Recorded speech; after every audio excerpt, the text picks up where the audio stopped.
Welcome, friend, to this calm hour, where we will softly pull back the pages of history.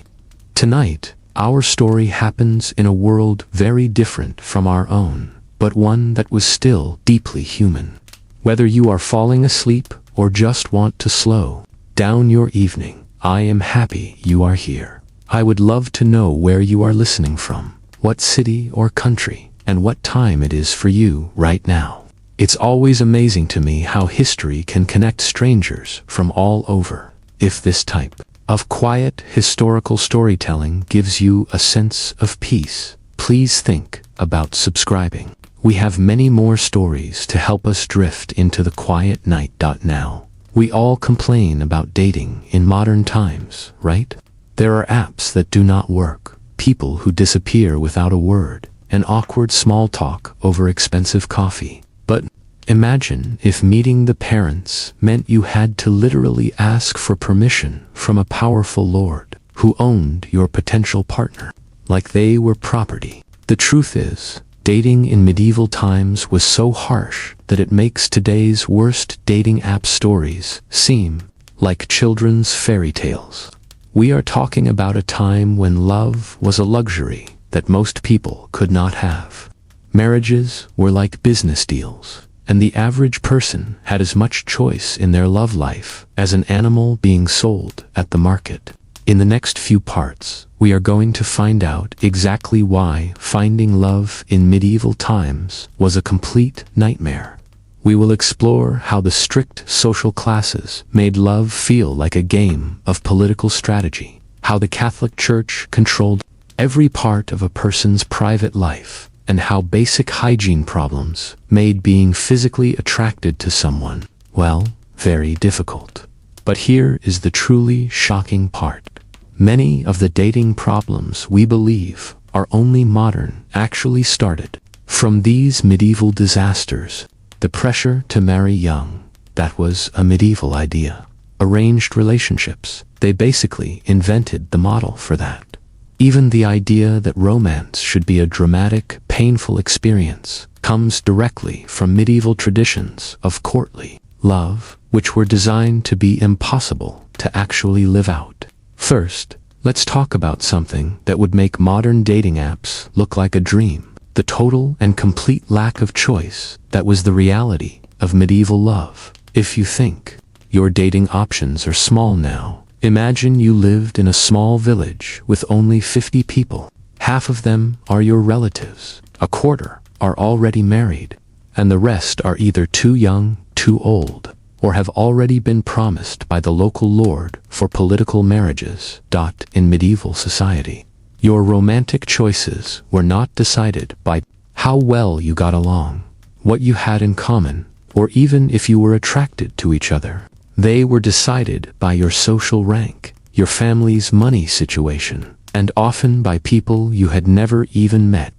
The idea of dating different people, getting to know them, or God forbid marrying for love, was not just uncommon, it was seen as dangerous and possibly against religious law. For peasants, who were about 90% of the people, romance was basically a luxury they could not afford. When you are working from sunrise to sunset just to stay alive, when one bad harvest means your family will starve, and when your whole life is controlled by a feudal lord who sees you as little more than property, finding love is not as important as finding someone who can help you survive. Most peasant marriages were arranged by families for practical reasons. Can this person work on the farm? Do they bring a dowry of animals or tools? Are they healthy enough to have children and work until they die in their 30s? Romance was not even considered, because romance was seen as a dangerous distraction from the serious work of staying alive. And here is where it gets really sad. Even if you did find someone you truly cared about, there was no promise you would be allowed to marry them.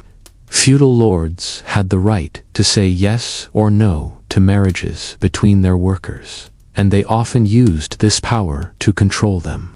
If they had money, power, and the freedom to choose that, peasants could only dream of, well, not really. In fact, noble marriages were even more planned and had even less love than peasant ones, because there was so much more at stake.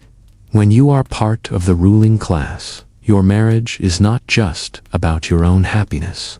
It is about creating military alliances, controlling land, and gaining political power that could change the lives of thousands of people. Noble children, especially daughters, were basically treated like valuable playing cards in a complicated game of medieval politics. A young noblewoman might be promised to a man she had never met, who could be many years older than her, just because their marriage would secure an army or end a fight over land. Her feelings about the marriage were not just ignored. In fact, because this is where medieval dating becomes truly unsettling by today's standards. The idea of childhood as we know it did not really exist in medieval times. Girls were often promised for marriage as young as 7 years old. The marriages were typically made complete when they reached what was considered a marriageable age, which was often as young as 12 or 13. These were not marriages between two children, which would have been strange even then. These were marriages between young girls and often much older men, arranged for political or money reasons. A 12-year-old girl might find herself married to a 30-year-old man she had met only once at their engagement ceremony. She would be expected to run a household, have children, and deal with complicated political matters, all while still being a child by any normal measure. The death rates tell the entire horrible story. Many young women died while giving birth, not just because medieval medicine was basic, but because their bodies were simply not ready for pregnancy and childbirth. And then a third, until either a son was born or the woman died trying. For men, the situation was not much better, just different. Young noblemen might have had a little more freedom in their romantic choices, but they were still expected to marry for political reasons instead of personal ones. And if they were younger sons who would not inherit anything, they might be forced to join the church, whether they felt a religious calling or not. This effectively took them out of the marriage market completely. But here is what makes this even more twisted. The medieval period actually invented the idea of romantic love that still gives us trouble today. The tradition of courtly love, which was made popular by singers and poets, created a perfect picture of romance. But this perfect picture was intentionally designed to be impossible to reach. Courtly love usually involved a knight falling deeply in love with a married noble woman. He would then spend years doing more and more impressive acts to show his love, but they would never actually have a physical relationship. This was not just for entertainment. It was a way for society to let people dream about passionate romance, while keeping the strict marriage system that held society together. The problem is, this tradition created the idea that real love must be painful, impossible, and sad. It gave us the idea that if love is too easy, it is not true love. Does that sound familiar?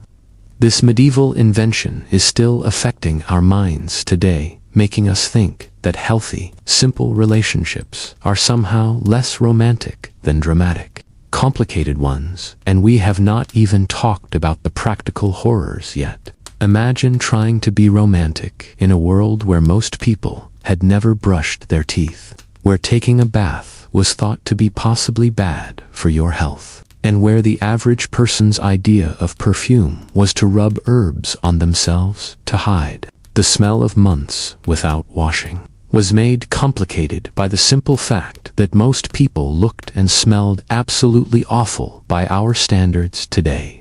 Dental hygiene did not exist, which led to many people losing their teeth and having breath that could probably knock out small animals. Skin diseases were very common, from simple acne to serious problems like scrofula, which caused growths and sores you could see. But maybe the most disturbing thing of all was how the medieval understanding of sex and desire was shaped by religious rules that saw physical pleasure as naturally sinful. This created a culture where showing sexual desire, especially for women, was seen as a sign of being morally bad. Women who showed too much interest in physical pleasure were suspected of being connected to the devil. Men were expected to control their desires, but women were expected to have almost no desires at all.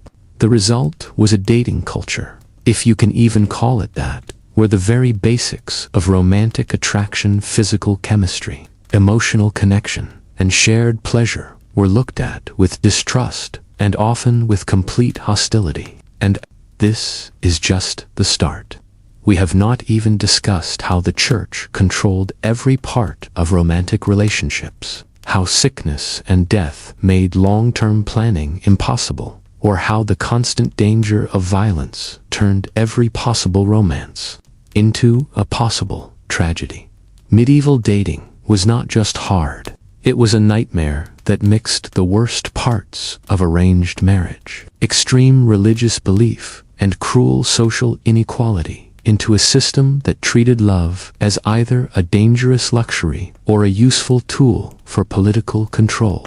So, the next time you feel frustrated with modern dating, remember that at least you get to choose your own partners, express your desires without being accused of witchcraft, and generally expect to live long enough to see how the relationship goes. Because in medieval times, even those basic freedoms were revolutionary ideas that most people could only dream of. As the sun rose over the crowded villages of medieval Europe, the harsh truths of courtship became even clearer in the bright light of day. But if you think the social rules we discussed were bad, wait until you hear about the physical dangers that came with medieval romance.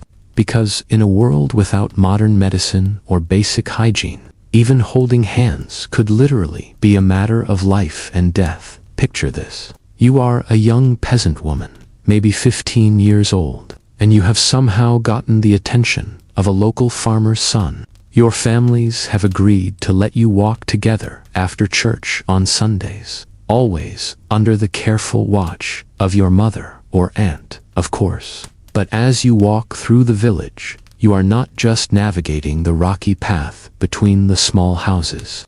You are walking through a field of landmines, full of disease, dirt, and physical threats that would make modern dating apps seem like a luxury spa experience.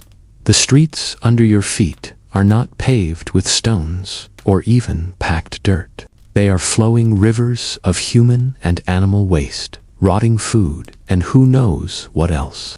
The smell alone would make a modern person pass out. Pigs roam freely, digging through trash and going to the bathroom wherever they want. Chickens run under your feet, leaving their own additions to the smelly scene. And in the summer heat, the smell becomes so strong that people often faint just from walking outside. But the smell is the least of your problems. Every step you take could expose you to deadly diseases that we have completely forgotten about today. Cholera was hidden in the dirty water wells. Dysentery spread through poorly cooked food, and typhoid fever could hit anyone, anywhere, at any time. The Black Death might have been the most famous killer of the medieval period, but it was just one of many diseases that could end your romantic dreams for good. Now, imagine trying to have a private conversation with your potential partner while navigating this biological disaster. You cannot exactly lean in close for a romantic whisper when the person next to you might be carrying any number of infectious diseases, and forget about that cute habit of sharing food or drinks. In medieval times, sharing a drink with the person you liked wasn't romantic. It was like playing Russian roulette. The lack of basic dental hygiene meant that getting close enough for a kiss was an attack on all your senses. Without toothbrushes, toothpaste, or any knowledge of oral hygiene, Most people's breath was absolutely disgusting. Teeth rotted out of people's heads by their 20s. Gums bled all the time. And the smell of decay was so common that it was just accepted as a normal part of life. But let's say you are brave enough to ignore the terrible state of medieval hygiene. Let's say you found someone whose company you genuinely enjoy, even though they smell like a mix of farm animals and rotting vegetables. You still have to deal with the physical dangers that were around every corner. Medieval towns and villages were not built to be safe. Buildings collapsed often because there were basically no rules for construction. Fire was a constant danger because everything was made of wood and straw, and people cooked over open flames inside their homes. A romantic evening by the fire could quickly turn into a desperate fight for your life if a spark landed on a piece of straw. And then there were the human dangers. Medieval society was incredibly violent, and that violence was not just on battlefields or in bar fights. Domestic violence was not only common, it was legally allowed. A husband could beat his wife with almost no consequences, as long as he did not kill her. Women had no legal way to fight back, no shelters to run to, and no way to support themselves that would let them escape abusive relationships. Even if your romantic interest seemed kind and gentle during your carefully watched courtship, there was no way to know what kind of person they would become once you were legally married to them. Marriage was a permanent deal with no way out, and many women found out too late that their husbands were violent, cruel, or simply did not care about them. The physical act of intimacy itself was full of dangers that we can barely imagine today. Without any understanding of sexual health or reproduction, without birth control or proper medical care, every romantic encounter was potentially deadly. Sexually transmitted diseases spread wildly through medieval populations, causing everything from painful sores to madness to death for women. Pregnancy was basically a death sentence waiting to happen. The number of mothers who died during childbirth was shocking. It is estimated that between 1 in 10 and 1 in 4 women died giving birth, and those who survived often suffered from problems that affected them for the rest of their lives. Imagine trying to enjoy your wedding night, knowing that every act of intimacy could lead to a pregnancy that might kill you. And if you did survive childbirth, you would likely face it again and again without reliable birth control. Most married women were pregnant almost constantly from their wedding day until menopause or death, whichever came first.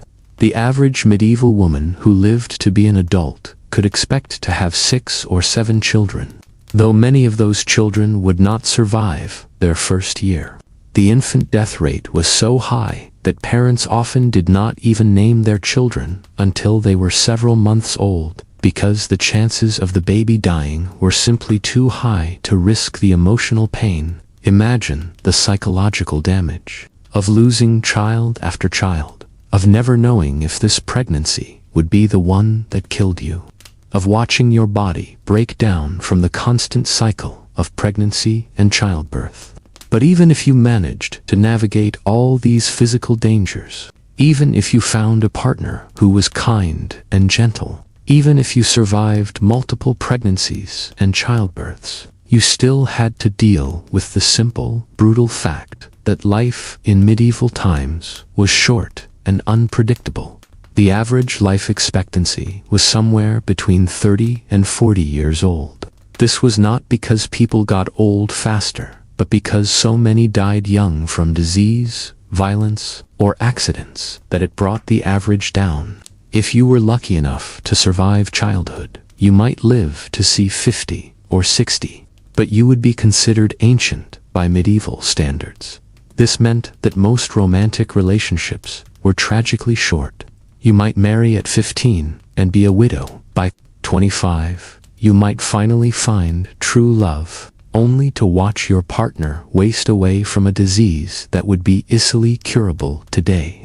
The constant presence of death cast a shadow over every relationship, every moment of happiness. And yet, despite all these huge obstacles, despite the disease and violence and early death, people still fell in love. They still wrote poetry and sang songs about their beloved. They still risked everything for a chance at happiness, no matter how short it might be. In some ways, this makes medieval romance even more touching, not less. When life was so uncertain and death was always just around the corner, every moment of connection, every gentle touch, every shared smile became infinitely more valuable. People did not have the luxury of taking love for granted, because they knew how quickly it could be taken away. But it also meant that romantic relationships were often desperate and intense in ways that we might find uncomfortable today. When you might only have a few years together, when pregnancy could be a death sentence, when disease could strike at any moment, love became a high-stakes bet with everything on the line. The physical dangers of medieval dating were not just small problems or minor health risks. They were life-threatening dangers that shaped every part of how people thought about romance and relationships. The very act of falling in love was an act of incredible bravery in the face of overwhelming odds. As we continue our journey through the nightmare of medieval dating, we will explore how these physical dangers, combined with social rules and economic realities, created a system of courtship that was unlike anything we can imagine today. Because if you think dodging diseases and death was hard, wait until you hear about the economic factors that could make or break a medieval romance. Before it even began, why dating was a nightmare in medieval times, Part 3. But while clan wars, church oppression, and social rules made daily life unbearable, perhaps medieval cruelty was most obvious in the world of romance and relationships.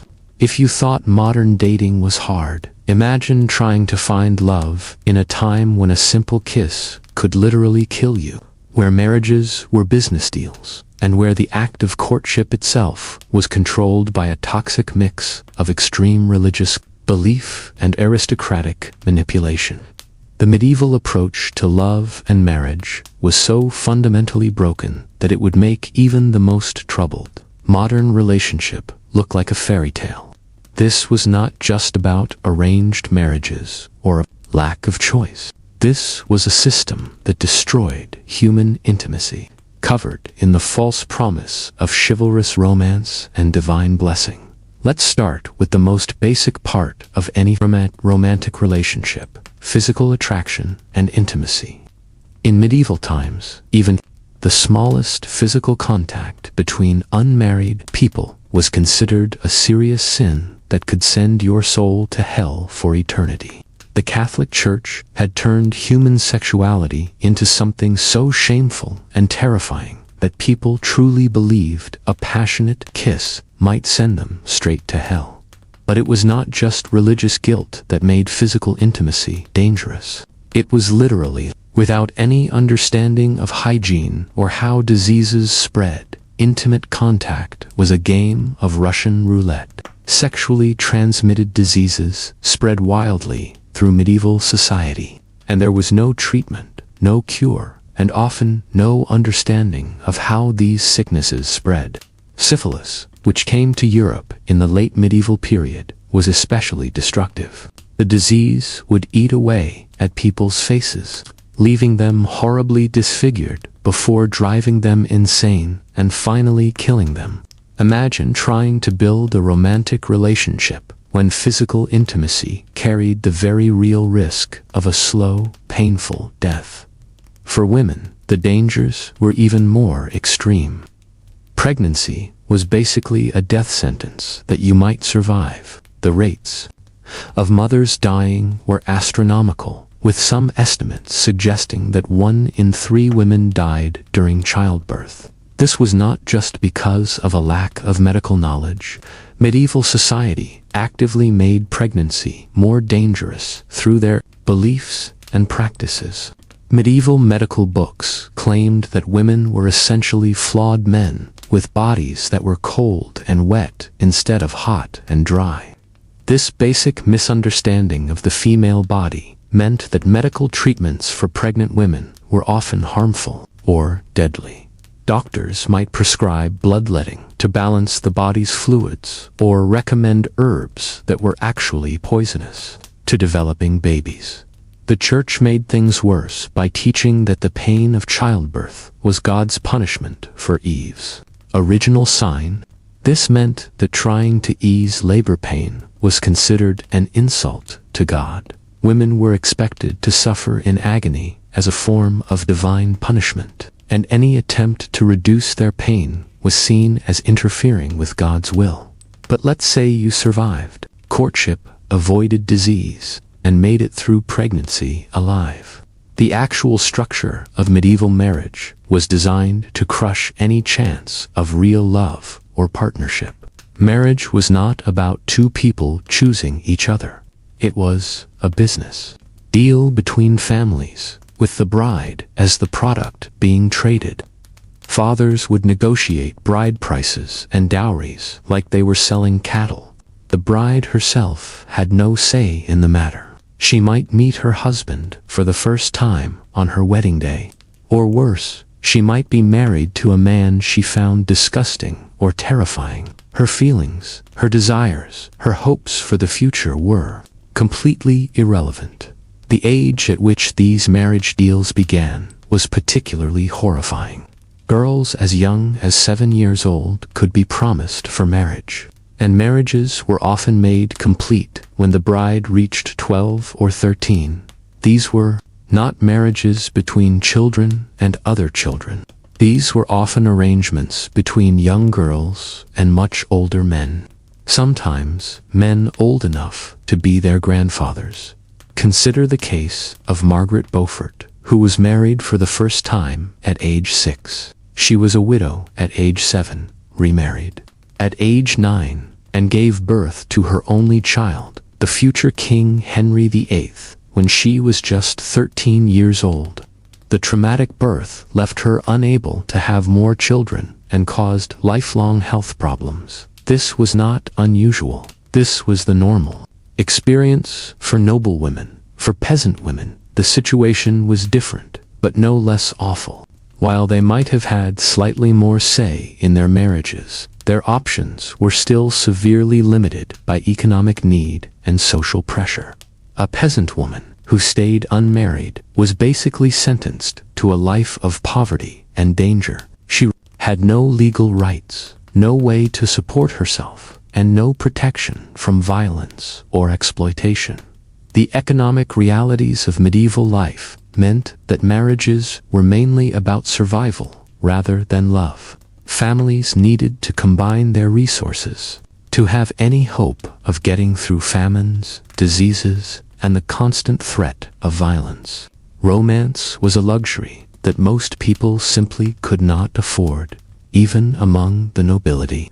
Where there was theoretically more freedom and resources, the political results of marriage made real love nearly impossible. Noble marriages were diplomatic, deals designed to secure land, form military partnerships, or end fights between warring families. The personal happiness of the bride and groom was irrelevant compared to these larger political goals.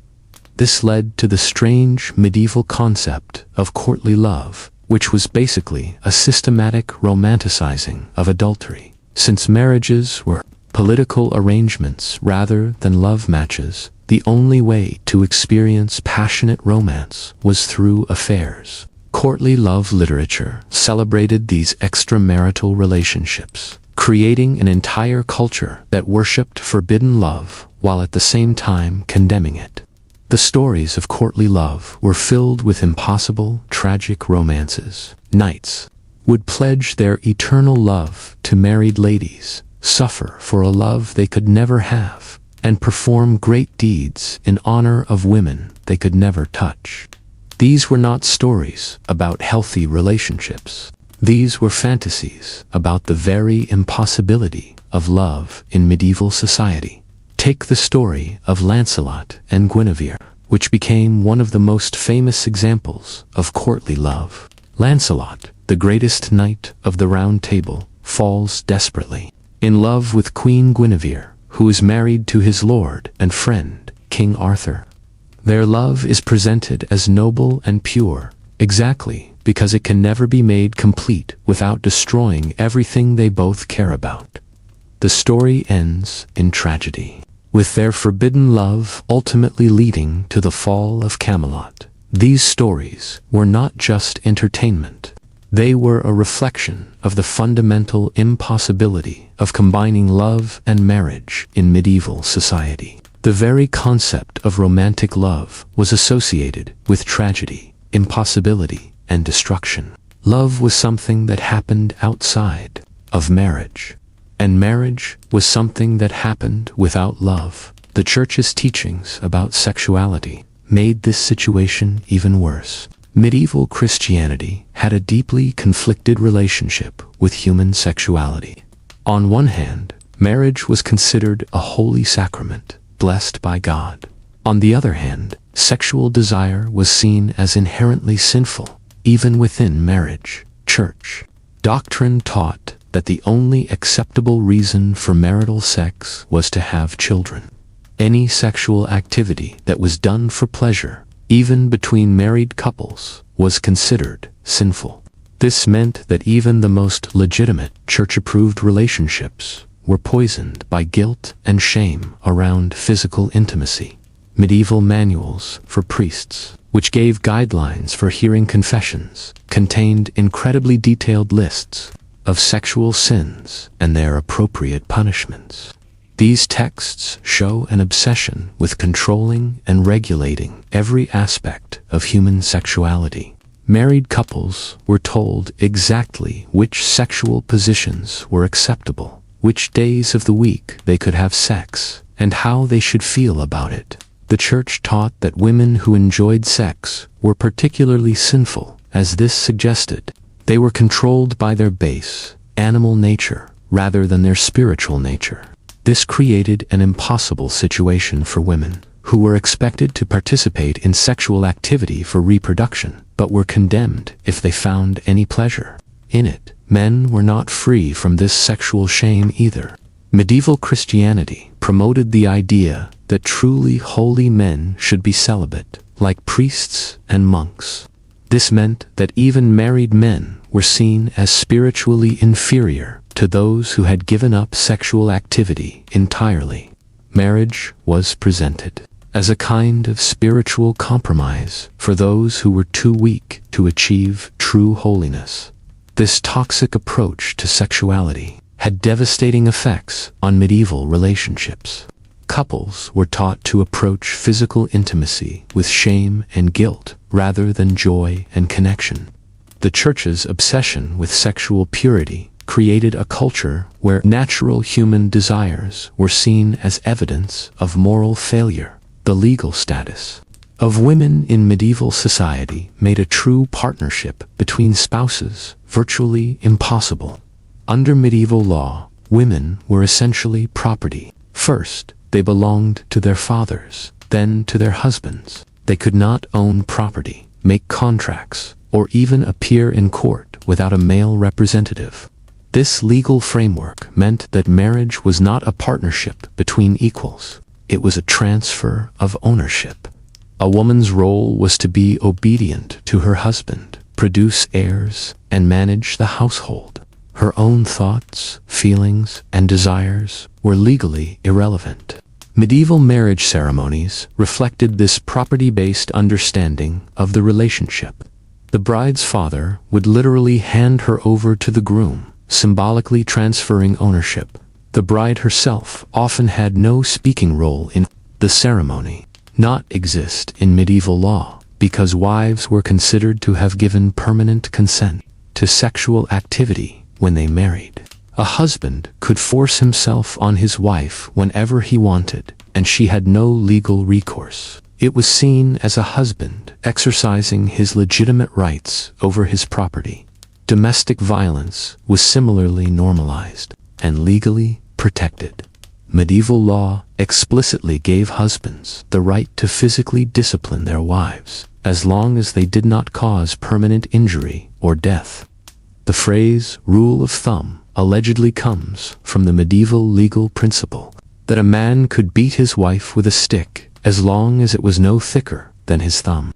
Women who tried to escape abusive marriages faced enormous obstacles. Divorce was nearly impossible to obtain, and even when it was granted, divorced women lost access to their children and any financial support. A woman who left her husband was essentially choosing homelessness and poverty over abuse. The few options available to women, becoming a nun was one alternative. But this required a substantial dowry and meant giving up any possibility of romantic love or motherhood. Some women chose to become anchoresses, walling themselves up in tiny cells attached to churches and spending the rest of their lives in prayer and isolation. For peasant women, even these limited options were not available. They could not afford the dowries required to enter convents, and they could not survive without the economic protection that marriage provided. They were trapped in a system that offered them no real choices and no escape from relationships that might be violent, loveless, or both. The medical understanding of love and attraction in medieval times was equally horrifying. Medieval physicians believed that love was essentially a form of mental illness. They called it lovesickness or heroic love, and they treated it as a dangerous medical condition that needed to be cured.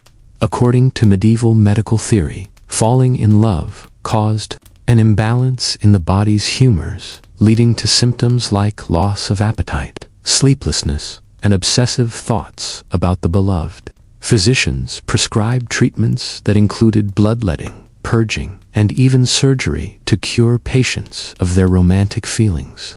Some medical texts suggested that lovesickness was caused by looking too intensely at an attractive person, allowing their image to become stuck in the lover's brain like a physical object. The recommended treatment was to avoid the beloved entirely and focus the mind on other things. Feelings meant that even the experience of falling in love was pathologized and treated as a problem to be solved, rather than an emotion to be celebrated. Young people who showed signs of romantic attachment were often subjected to medical interventions designed to cure them of their feelings. The economic realities of medieval life created additional obstacles to romantic relationships.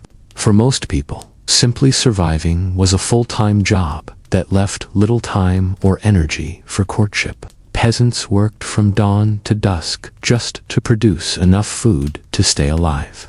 They could not afford the luxury of extended courtship rituals or romantic gestures, even when peasants did marry for love. Their relationships were constantly strained by the brutal realities of medieval life. Chronic hunger, disease, and the threat of violence created enormous stress on marriages. Couples might go months without adequate food, watching their children waste away from malnutrition while being powerless to help them. The high infant mortality rate meant that most couples would experience the death of multiple children.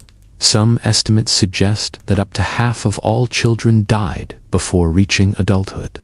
This constant grief and loss created enormous emotional strain on marriages, as couples struggled to cope with repeated trauma while still trying to maintain their relationship. The seasonal nature of medieval agricultural life created additional stress on relationships. During harvest time, couples might work 18 hours a day for weeks on end, with no time for intimacy or connection. During winter, they might be trapped together in tiny, cold huts with nothing to do but wait for spring, creating tension and conflict. From forced proximity, for the nobility, the pressures were different but equally destructive to romantic relationships. Noble marriages were constantly scrutinized for their political implications. Couples could not express affection publicly without it being interpreted as a political statement.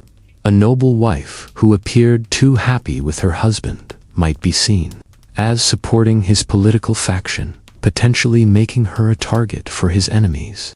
The elaborate rituals of courtly life also created barriers to genuine intimacy. Even their most private moments were subject to political interpretation and social scrutiny. The concept of romantic love, as we understand it today, simply did not exist in medieval society. The idea that marriage should be based on mutual affection, shared interests, and emotional compatibility was completely foreign. Marriage was about duty, survival, and political alliance. Love, if it existed at all, was something that might develop after marriage, not something that should precede it. This does not mean that medieval people did not experience deep emotions or form strong attachments, but these feelings were not considered a valid basis for major life decisions like marriage. Personal happiness was seen as less important than family honor, social stability, and religious duty. The literature of the period reflects this understanding of love as something dangerous and disruptive. In medieval stories, love typically leads to tragedy, madness, or death. Characters who follow their hearts rather than their duties are usually punished for their choices. The message was clear. Romantic love was a destructive force that should be suppressed in favor of more practical considerations. Even the rare examples of apparently happy medieval marriages were often built on foundations that would be considered problematic today. The famous love letters between Abelard and Heloise, for example, began when Abelard was Heloise's teacher and she was his teenage student. Their relationship involved significant power imbalances and age differences that would be considered inappropriate by modern standards. The medieval understanding of consent was also fundamentally different from modern concepts. The idea that both parties needed to freely and enthusiastically agree to sexual activity was not recognized. Women were expected to submit to their husbands' desires, regardless of their own feelings. Men were taught that women's protests were often insincere and that persistence was a virtue. These stories were presented as romantic rather than disturbing, reflecting a society that did not recognize women's right to sexual autonomy. The religious framework surrounding marriage also created impossible expectations for medieval couples. Marriage was supposed to be a sacred bond that reflected the relationship between Christ and the Church. At the same time, the Church taught that earthly relationships were inherently inferior to spiritual ones. Married couples were told that their love for each other should always be secondary to their love for God. This created a built-in hierarchy that undermined the foundation of their relationships. Since earthly life was seen as temporary and relatively unimportant compared to eternal salvation, there was less incentive to work on improving relationships or resolving conflicts. Suffering in marriage was often seen as spiritually beneficial, a form of penance that would be rewarded in heaven. Medieval society's obsession with social hierarchy created additional barriers to romantic relationships. People were expected to marry within their social class, and relationships that crossed class boundaries were heavily discouraged or forbidden. This severely limited the pool of potential partners and often forced people into incompatible matches. Even within the same social class, families were concerned with maintaining or improving their status through marriage. This meant that personal compatibility was less important than factors like wealth, land ownership, and family connections.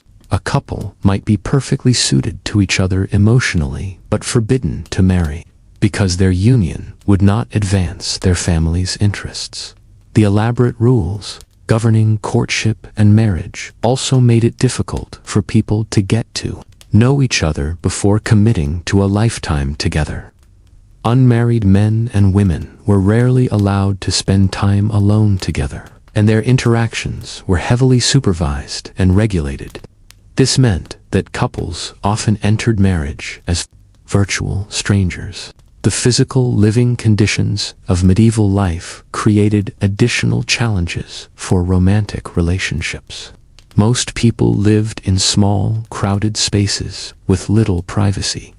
Peasant families often shared single-room houses with their livestock, while even noble households were crowded with servants and retainers. The lack of privacy made it difficult for couples to develop intimate connections or work through relationship problems. The constant threat of violence in medieval society also affected relationships. Men were expected to be warriors, ready to fight and die for their lords at any moment. This meant that women lived with the constant fear that their husbands might not return from the next battle or raid. The uncertainty made it difficult to plan for the future or invest emotionally in relationships. For women, the threat of sexual violence was constant and pervasive. During times of war, rape was considered a normal part of conquest. Even during peacetime, women had little protection from sexual assault, especially if they were from lower social classes. This created a culture of fear that made it difficult for women to feel safe in their relationships with men. The medieval legal system provided little recourse for victims of domestic violence or sexual assault. Women who accused men of rape were often not believed, and even when they were, the punishments were usually light. The legal system was designed to protect male authority and property rights, rather than individual safety or well-being. As we have seen throughout this exploration of medieval life, the prospects for finding genuine love and happiness in romantic relationships were nearly non-existent. The combination of religious oppression, social constraints, economic pressures, medical ignorance, legal inequality, and constant physical danger created a perfect storm of relationship dysfunction. Medieval dating was not just difficult or challenging, it was a systematic assault on human intimacy and connection. The very institutions that were supposed to support and protect relationships, the church, the legal system, the family structure, were designed in ways that made genuine love and partnership virtually impossible. When we look back at the medieval period, we often focus on the grand narratives of kings and battles, of cathedral building and crusades. But for the vast majority of people living through this era, the most fundamental human experience, the search for love and companionship, was corrupted by forces beyond their control. The medieval approach to romance created generations of people who were taught to fear their own desires, distrust their own feelings, and accept loveless relationships as normal and even virtuous. It is a sobering reminder of how social systems can shape and distort the most basic human experiences, and how far we have come in recognizing the fundamental right to love and be loved freely. Looking at your script summary and the reference videos, I'll continue with part 4. Focusing on the complex dynamics of medieval relationships and the dangerous pursuit of love in an era where romance could literally be deadly. But even for those fortunate enough to find love within the rules of marriage, the medieval world presented countless threats to romantic happiness. Disease was perhaps the cruelest enemy of all lasting relationships.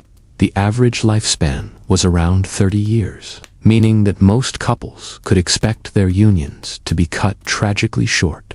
A husband might watch helplessly as his wife died from childbirth complications, or a bride might find herself a widow before her 20th birthday when a plague swept through their village. The Black Death alone destroyed millions of families across Europe. Imagine the horror of watching your loved one develop the telltale black swellings, knowing that within days they would be gone forever. Records from the period describe entire households wiped out, leaving only empty beds and broken hearts. In some villages, so many died that there were not enough survivors left to bury the dead properly. But disease was not the only threat stalking medieval lovers. Violence was a constant danger, hanging over every relationship. Wars between kingdoms, fights between noble houses, and simple robbery could tear couples apart at any moment. A young man might ride off to fight in his lord's army, promising to return to his sweetheart, only to die on some distant battlefield. His beloved would wait and hope, perhaps for years, never knowing if he was alive or dead. The story of Ellen and Thomas shows this tragic reality perfectly. Ellen was the daughter of a minor lord, promised in marriage to secure a political deal. But she had fallen deeply in love with Thomas, a knight in her father's service.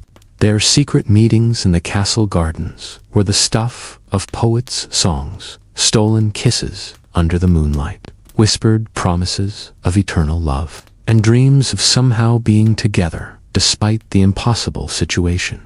When Thomas volunteered to join a crusade to the Holy Land, Ellen begged him not to go, but his honor required it, and besides, he hoped that proving himself in battle might somehow earn him the right to ask for her hand. They spent one last night together before he left, making promises that only God could witness. Thomas never returned. Word came back that he had died of a fever in some foreign land, his body buried in an unmarked grave far from home. Ellen was forced to marry the man she was promised to, as planned. But those who knew her said she never smiled again. She had 3 children with her husband and lived to see grandchildren. But part of her had died with Thomas in that distant desert. Such stories were heartbreakingly common in medieval times. Love was a luxury that few could afford to chase, and even fewer could hope to keep. The harsh realities of life in this brutal time meant that happiness was always temporary, always under threat from forces no one could control. For the peasant classes, the situation was even more desperate. A farmer's wife might lose her husband to an accident, a disease, or simple exhaustion from back-breaking work. Without his protection and income, she would face extreme poverty unless she could quickly remarry. But finding a new husband while caring for young children was not an easy task. Many widows were forced to beg, steal, or sell themselves just to survive. The church offered little comfort to those suffering from broken hearts. In fact, religious teaching said that earthly love was a distraction from loving God. Priests preached that too much affection for one's spouse could damn the soul, as it took attention away from the proper worship of God. Marriages were meant to be partnerships for survival and having children, not unions of passion and romance. This created a terrible conflict for medieval couples. The very emotions that made life bearable, love, desire, joy in each other's company, were considered spiritually dangerous. Husbands and wives were expected to care for each other, but not too much. They could find comfort in companionship, but passionate love was seen as a sin that needed to be confessed and forgiven. The poet tradition of courtly love only made things worse for actual married couples. These elaborate fantasies of noble knights wooing unavailable ladies created impossible standards for real relationships. How could an exhausted farmer, busy plowing fields, compare to the romantic heroes sung about in great halls? How could his wife, worn down by childbirth and endless work, feel beautiful when compared to the perfect maidens of poetry? The gap between romantic fantasy and harsh reality was enormous. While singers sang of eternal love and pure devotion, actual couples struggled just to keep their families fed and alive. Romance was a privilege of the rich and idle, not something ordinary people could afford to enjoy. Even physical intimacy was full of danger and shame. The church taught that sexual desire, even between married couples, was naturally sinful. Intercourse was only allowed for having children, and even then, it should be approached with hesitation and minimal pleasure. Couples were forbidden from being intimate during Lent, Advent, feast days, fast days, Sundays, Wednesdays, Fridays, and Saturdays. When you calculated all the forbidden times, married couples were only supposed to be intimate for about 40 days per year. But perhaps most tragically of all, the constant threat of death meant that opening one's heart to love also meant accepting inevitable, devastating loss. In a world where children regularly died before their 5th birthday, where plague could strike without warning, where violence lurked around every corner, loving someone deeply was an act of extraordinary courage. Medieval people learned to protect their hearts out of necessity. Getting too attached to anyone's spouse, child, parent, friend was a recipe for unbearable sadness. Yet somehow, despite all these obstacles and dangers, love continued. People continued to fall for each other, to risk everything for stolen moments of happiness, to build lives together, knowing how fragile and short they might be. The letters and poems that survive from this period reveal the same longing, passion, and heartbreak that humans have always experienced. A merchant writing to his wife during a long journey, a mother mourning, a child lost to fever, a young couple planning their future together. Their words echo across the centuries, reminding us that beneath all the harsh realities of medieval life, there were hearts that loved just as deeply as our own. As we think about these long-ago lovers, separated by death, duty, and circumstance, we can appreciate how lucky we are to live in a time where love has a real chance to succeed, where medical care can extend our time together, where communication can bridge any distance, and where we are free to choose our own partners and follow our hearts. The medieval world was indeed a nightmare for those seeking love, but their courage in loving anyway, despite impossible odds, perhaps makes their stories all the more beautiful and heartbreaking. Looking at the reference materials and your script summary, I'll continue the medieval dating narrative with Part 5, focusing on the brutal realities of courtship and marriage in this harsh era.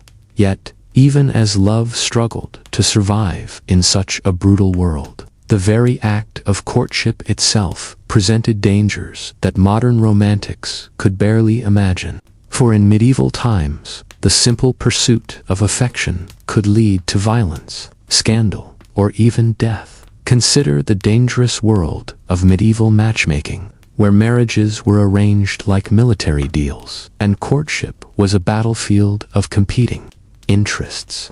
Young men looking for a bride faced not just the challenge of winning a woman's heart, but also navigating a maze of family politics that could turn deadly at any moment. A poorly chosen romantic gesture or an unapproved advance could start blood feuds that lasted for generations. The story of Thomas Dashby shows these dangers perfectly. As a minor knight's son in 14th century England, Thomas fell deeply in love with Margaret, the daughter of a rival family. Their secret courtship seemed innocent enough: stolen looks across the great hall, whispered conversations in dark corners, and the exchange of small gifts of affection. But when Margaret's father discovered their romance, he flew into a murderous rage. To him, his daughter's heart was not her own to give, but a valuable asset to be traded for political gain. Thomas had committed an unforgivable sin, trying to steal what rightfully belonged to another man's negotiations. The enraged father challenged Thomas to a one-on-one fight. In the brutal battle that followed, both men lay dying in the mud, their blood mixing with the autumn rain. Margaret, the object of their fight, was married off within the month to a man 3 times her age. Her own desires were as meaningless as the morning fog. Such tragedies were common in a time when love was seen as a dangerous interruption to carefully made plans. Young people learned early that their hearts were not their own, that romantic feelings were luxuries the practical world could not afford. The very language of medieval courtship reflected this harsh reality. A man did not woo a woman, he negotiated for her. Parents did not consider their children's happiness. They calculated dowries and family histories. Even when families approved of a match, the actual process of medieval courtship was full of strange dangers and bizarre customs that seem almost funny today, yet were deadly serious then. Take the practice of bundling, common in colder areas, where a courting couple was encouraged to share a bed while fully clothed, sometimes with a wooden board placed between them. The idea was that this allowed for private conversation while keeping their virtue. But in reality, it led to countless scandals, unwanted pregnancies, and shotgun weddings that began in anger rather than love. The medieval obsession with virginity created its own nightmarish problems for young lovers. Women lived under constant watch, their every move checked for any sign of improper behavior. A simple conversation with a man could ruin a woman's reputation forever, while actual physical intimacy before marriage could result in public shaming, being exiled, or worse. The pressure was so intense that some women turned to dangerous herbal mixtures or primitive surgeries to fake their virginity on their wedding night, risking death from infection or poisoning. Men faced their own brutal expectations. They were required to prove their worth through displays of fighting skill that often ended in crippling injury or death. Tournaments, supposedly honorable events, were in reality blood-soaked shows where young knights died trying to impress the women. They loved the romantic idea of the knight-errant, wandering the land in search of adventure to prove his love, was built on a foundation of very real, dead bodies. The economic realities of medieval marriage added another layer of cruelty to romantic pursuits. Love matches were seen as selfish acts that weakened family fortunes and upset the social order.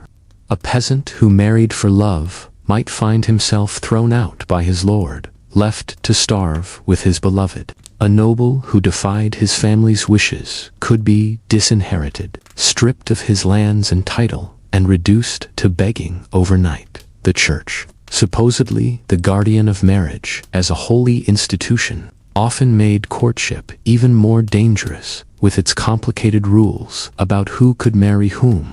Complex laws about blood relations meant that couples might discover, sometimes years into their relationship, that they were too closely related to marry.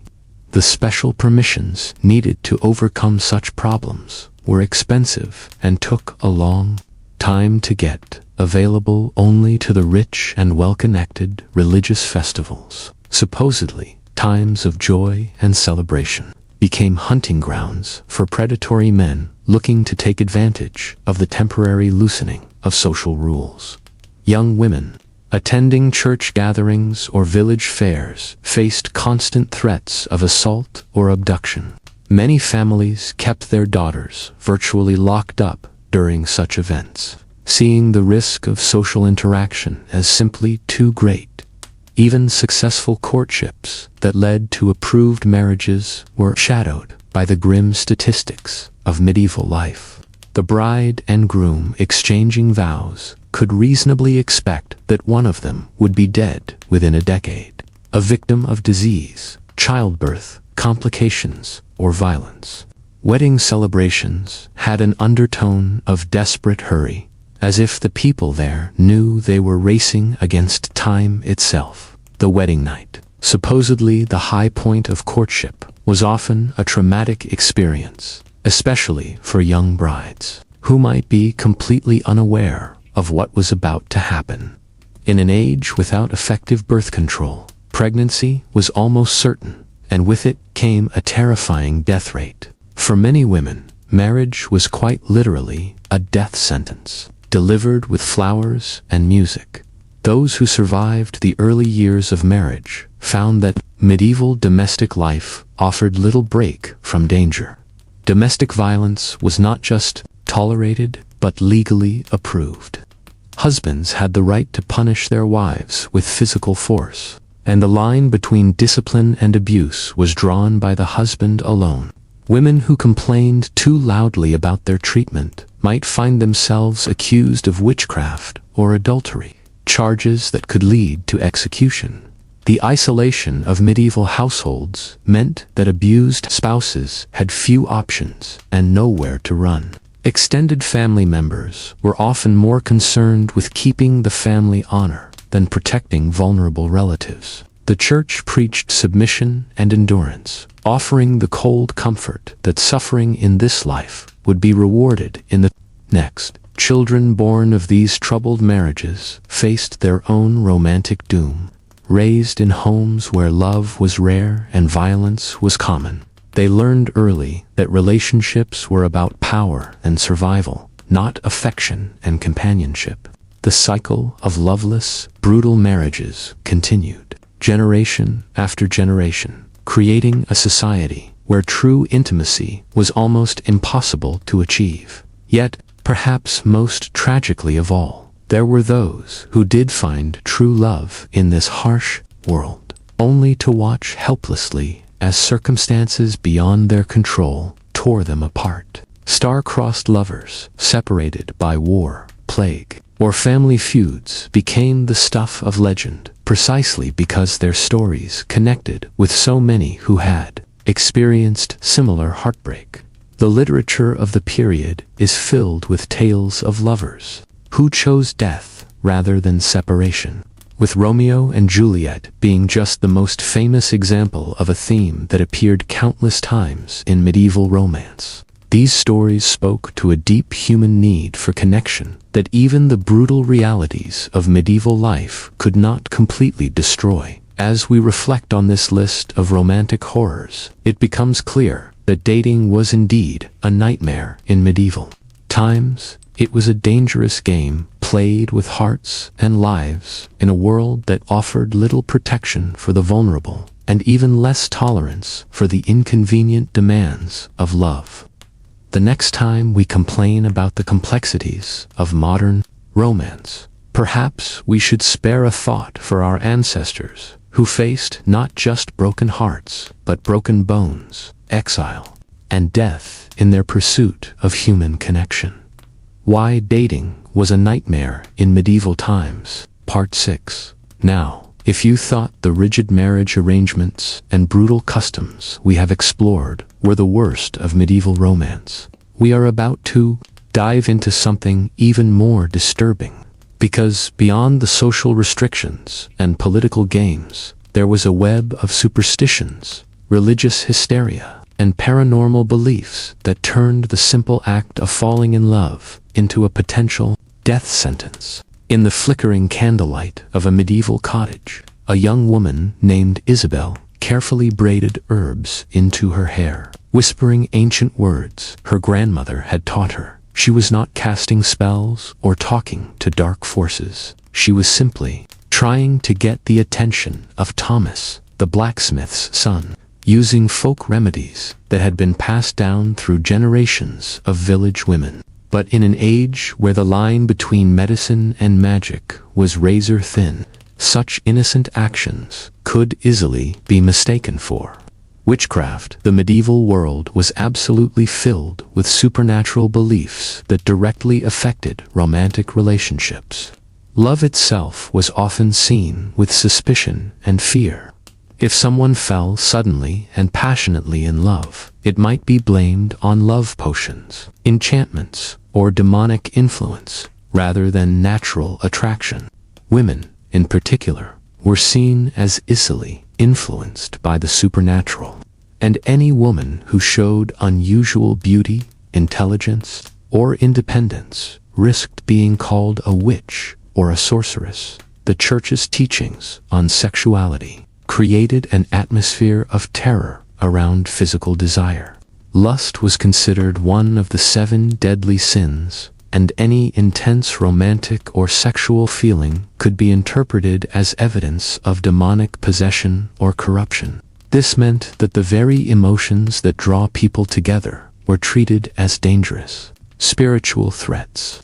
Young people were taught to be deeply suspicious of their own feelings, creating a psychological minefield around the development of romantic relationships. Consider the difficult situation of a young man named Edmund, who lived in 14th century England. When he found himself powerfully attracted to a local merchant's daughter, he did not celebrate these feelings or see them as natural human emotions. Instead, he was tortured by the possibility that his desires were sinful, that he was being tempted by Satan, or that the woman herself might be using supernatural means to trap him. This kind of psychological torture was common, turning what should have been a joyful, romantic awakening into a source of guilt, fear, and spiritual crisis. The belief in love magic was both widespread and dangerous. It was commonly accepted that certain individuals, particularly older women with knowledge of herbs and folk remedies, could create potions and spells to influence romantic feelings. While some of these beliefs led to harmless folk practices, they also created a climate where women could be accused of witchcraft for the most innocent actions. A woman who was skilled in herbalism, who lived alone, or who was simply disliked by her neighbors, could find herself facing accusations of using supernatural powers to manipulate men's affections. The witch trials that plagued Europe from the 15th through 17th centuries had a devastating impact on romantic relationships. Women lived in constant fear that their actions, words, or even their appearance might be interpreted as evidence of supernatural powers. This created an atmosphere of suspicion and terror that poisoned relationships between men and women. Men were taught to be wary of women who were too beautiful, too intelligent, or too independent, as these qualities might indicate supernatural influence. The legal system provided no protection for those accused of love magic or witchcraft. The burden of proof was often reversed, requiring the accused to prove their innocence rather than requiring accusers to prove guilt. Confessions were extracted through torture, and the methods used to identify witches were based on superstition rather than evidence.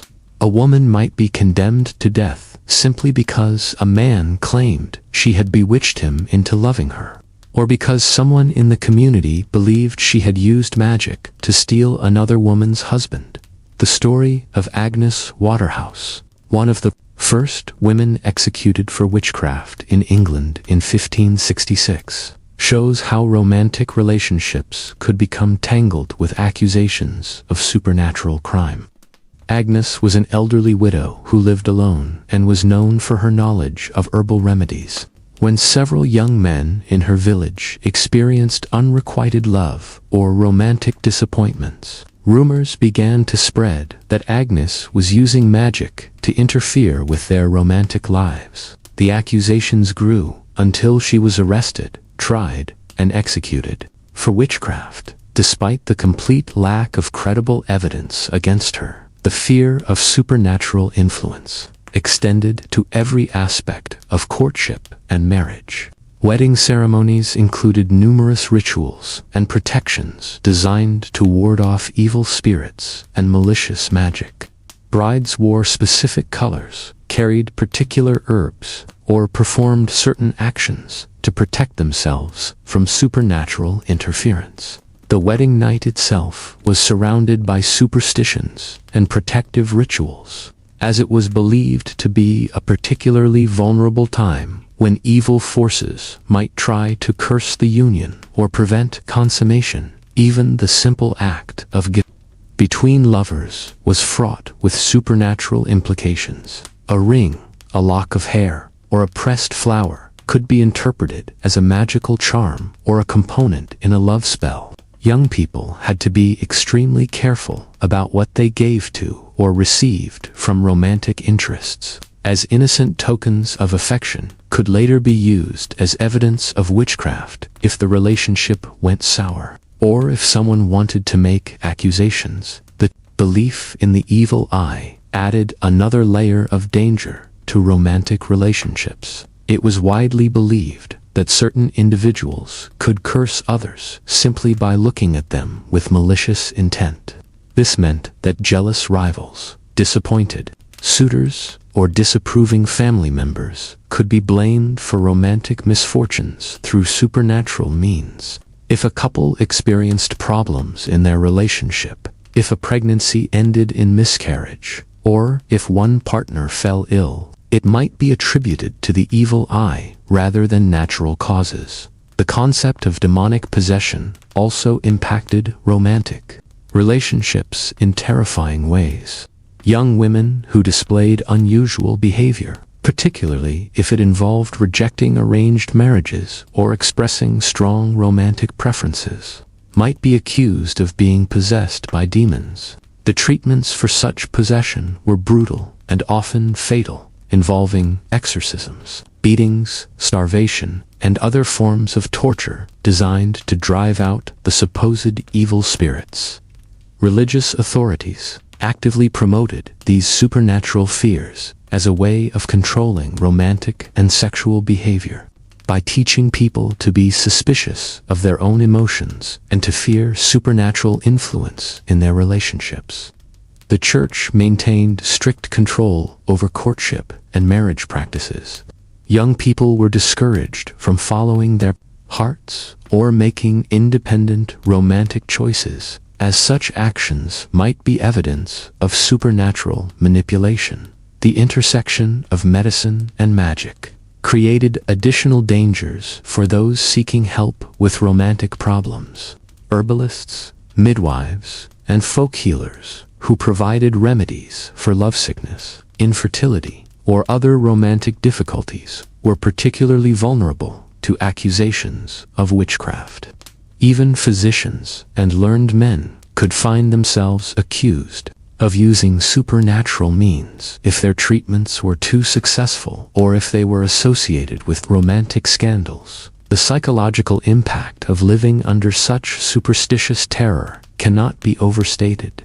Young people grew up believing that their most natural and fundamental emotions were potentially dangerous, that expressions of love might be evidence of supernatural corruption, and that romantic relationships were constantly threatened by invisible, malevolent forces.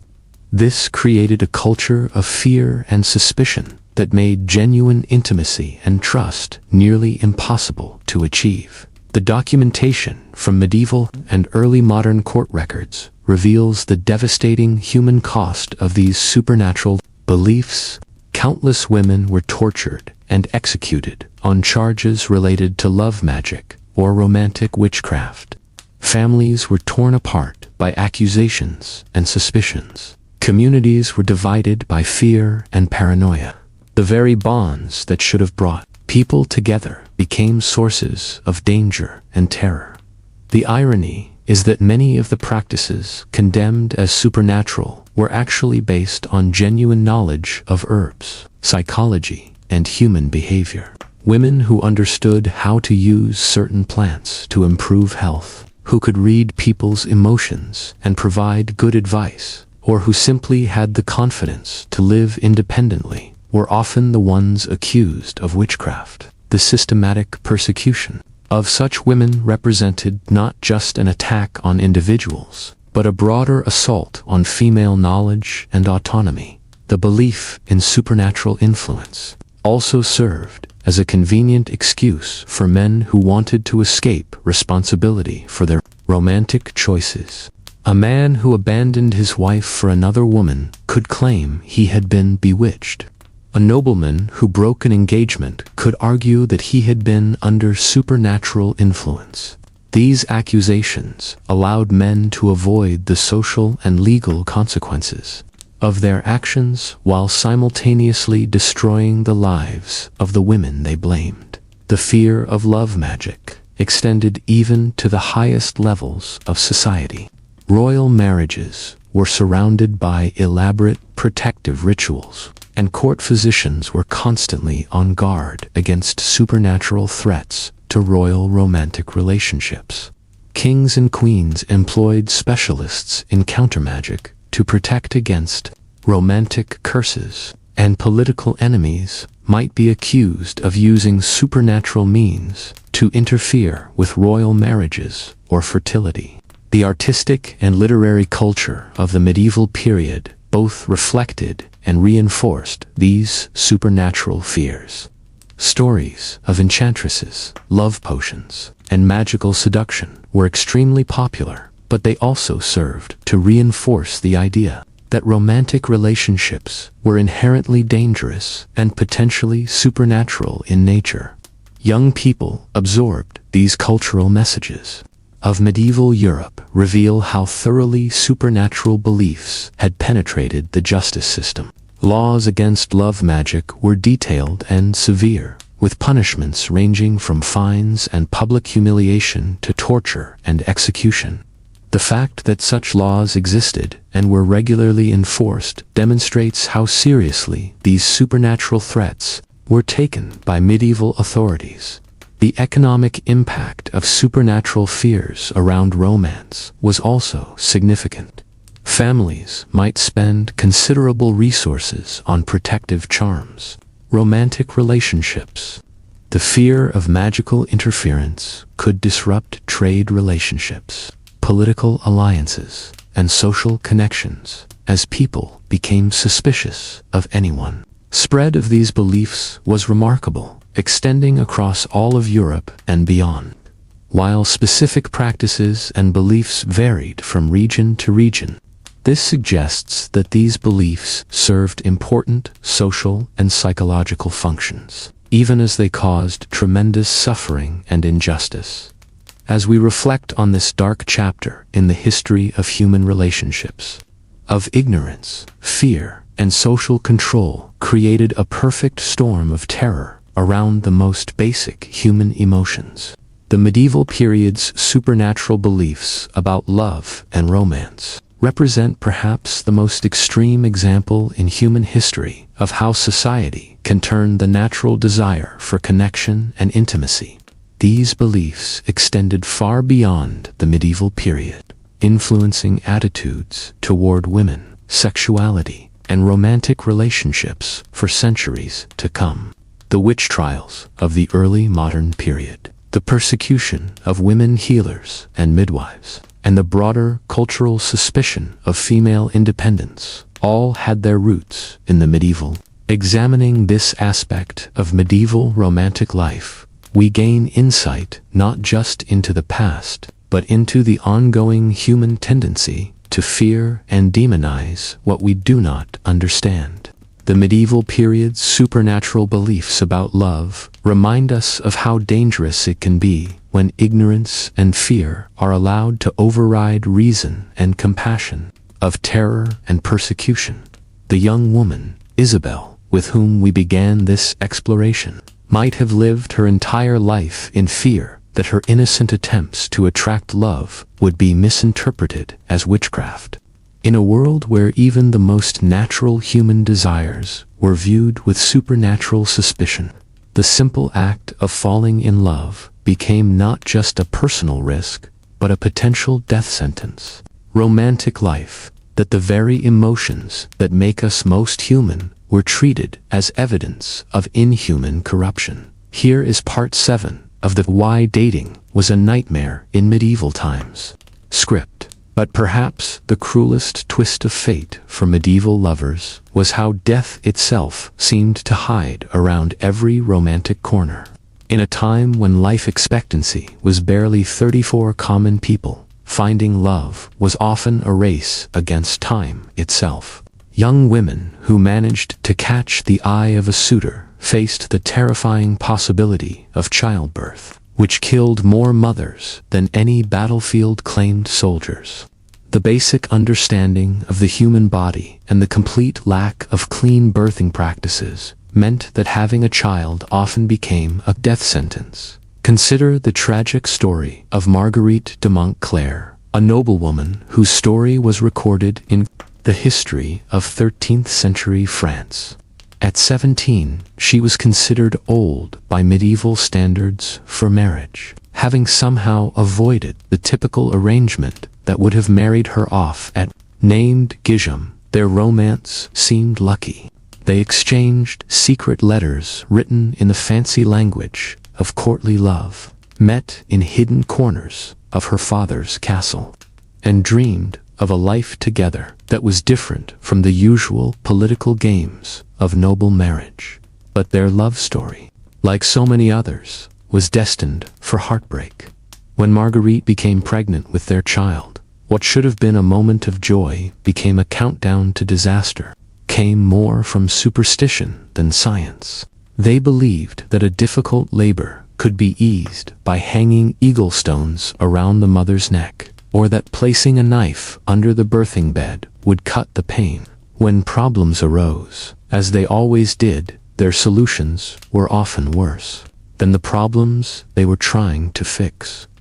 Marguerite was in labor for 3 agonizing days, while Guillaume paced frantically outside her room. The midwives burned sweet-smelling herbs and chanted prayers, but they were powerless against the medical emergency happening before them. When she finally died from what we now know was likely an infection or severe bleeding, Guillaume was left not only heartbroken, but also blamed by her family for her death. In their sadness and anger, they accused him of bewitching their daughter, of leading her down a wrong path with unholy desires that God had punished with death. This was not a one-time tragedy, but the grim reality for countless medieval couples. Even if lovers managed to navigate the dangerous waters of social rules, religious restrictions, and family politics, they still had to face the simple biological fact that love in the Middle Ages was often cut short by death. Infectious diseases swept through communities with terrifying speed, killing both young and old. The Black Death alone killed an estimated 1/3 of Europe's population in the 14th century, leaving behind countless widows and widowers who had barely begun their lives together. The constant presence of death created a strange intensity to medieval romance.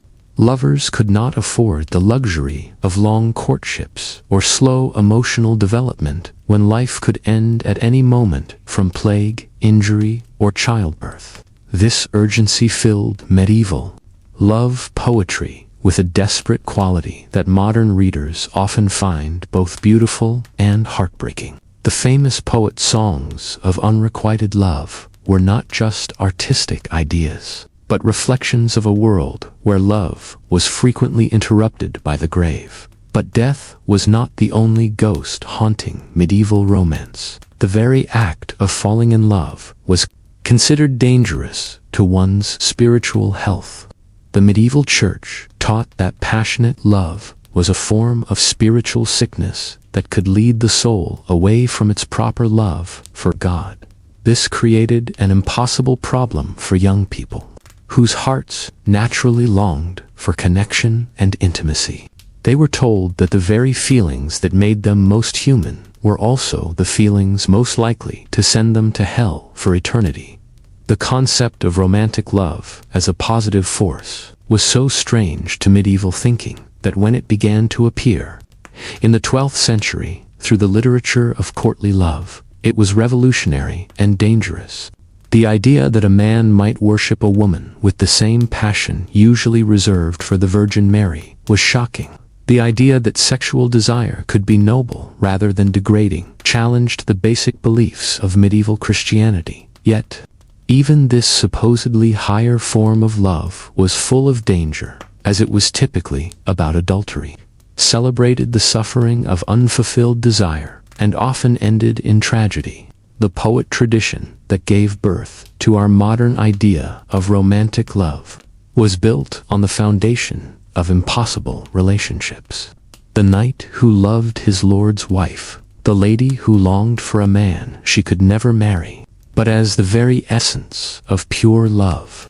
The idea was that love became more perfect the more it was denied physical fulfillment, creating a culture that both celebrated and tortured young hearts.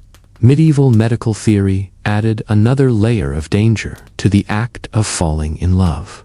Physicians believed that intense emotion could literally make a person sick, and lovesickness was considered a genuine medical condition with potentially fatal consequences.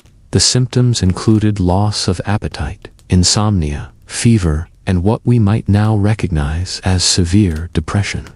The prescribed treatments were often as dangerous as the condition itself, involving bloodletting, purging, and giving powerful herbs that could poison as easily as heal.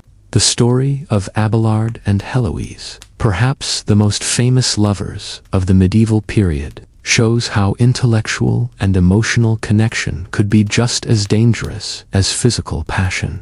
Their love affair began as a teacher-student relationship, when the brilliant philosopher, Abelard, was hired to tutor the equally brilliant Heloise. Their intellectual connection grew into romantic love, which led to a secret marriage and a child. But when Heloise's uncle discovered their relationship, he had Abelard brutally castrated as punishment. The lovers were forced apart, with Heloise entering a convent and Abelard becoming a monk, spending the rest of their lives exchanging heart-wrenching letters that spoke of a love that could never be fully realized. Their story became legendary, not because it ended happily, but because it did not. Medieval audiences understood that true love was supposed to end in suffering. The idea that lovers might live happily ever after was not just unrealistic, but somehow cheapened the very concept of love. This cultural expectation meant that young people entering into romantic relationships did so with the understanding that heartbreak was not just possible, but probable. The violence that surrounded medieval romance was not limited to the dramatic actions of jealous husbands or protective families. Even consensual relationships were conducted within a framework of physical danger that is difficult for modern people to comprehend. The simple act of meeting secretly could result in accusations of witchcraft, adultery, or heresy, any of which could lead to torture and execution. Young women who showed too much independence in matters of the heart risked being labeled as immoral or possessed, while young men could find themselves accused of seduction, rape, or corrupting an innocent person. The legal system offered little protection for lovers who found themselves on the wrong side of social expectations. Women had virtually no legal rights when it came to marriage and sexuality. They could be married off against their will, divorced without cause, or accused of adultery on the weakest of evidence. Men faced different, but equally serious, dangers, particularly if they dared to love above their social station or to interfere with the marital plans of powerful families. Even the physical spaces where medieval people lived conspired against romantic privacy. Most people lived in one-room houses shared with extended family and livestock. Privacy was a luxury that few could afford, and intimate conversations had to be conducted under the watchful eyes of parents, siblings, and neighbors. The romantic ideal of stolen moments and secret meetings was born partly from necessity, as there were few other options for couples who wanted to express their feelings away from the prying eyes of society. The economic realities of medieval life added yet another layer of complexity to romantic relationships. Love might bloom between two hearts, but marriage was fundamentally an economic transaction that involved the transfer of property, the formation of political alliances, and the continuation of family lines. Even among the peasantry, where romantic considerations might theoretically have more weight, practical concerns about combining resources and establishing viable households often trumped matters of the heart. This economic framework meant that falling in love with the wrong person was not just emotionally devastating, but could be financially ruinous for entire families. A young woman who refused an advantageous marriage in favor of a love match might find herself disinherited and cast out, with no means of supporting herself. A young man who pursued a woman above his station might face not only rejection, but also economic retaliation from her family and their allies.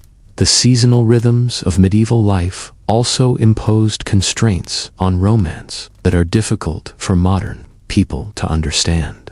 Agricultural societies lived according to the demands of planting and harvest, with little time for leisure or courtship during the busiest periods of the year. Young people might meet during religious festivals or market days, but these brief encounters had to sustain relationships through long periods of separation and hard work. The harsh realities of medieval hygiene and medical care meant that even the most passionate lovers had to contend with physical conditions that would challenge any romantic relationship. Without effective treatments for dental problems, skin diseases, or infectious conditions, physical attraction was often fleeting. The romantic ideal of beauty was constantly undermined by the practical realities of bodies that aged quickly and suffered from conditions that modern medicine treats routinely. Yet, despite all these obstacles and dangers, love persisted in the medieval world with a resilience that speaks to the fundamental human need for connection and intimacy. The very fact that romantic literature flourished during this period, that love songs were composed and sung despite the risks, that young people continued to fall in love despite the odds stacked against them, testifies to the power of human emotion to rise above even the most oppressive circumstances. The medieval lovers who dared to follow their hearts in the face of such overwhelming opposition were perhaps braver than any knight who ever rode into battle. For they fought not just against individual enemies, but against the entire structure of their society and the very conception of what it meant to be human in their time. Looking at your script summary and the reference materials, I will continue from where Part 7 left off, focusing on the supernatural beliefs and witchcraft fears that plagued medieval romantic relationships. Here is Part 8, but perhaps no aspect of medieval romance was more terrifying than the widespread belief that love itself could be the work of dark magic.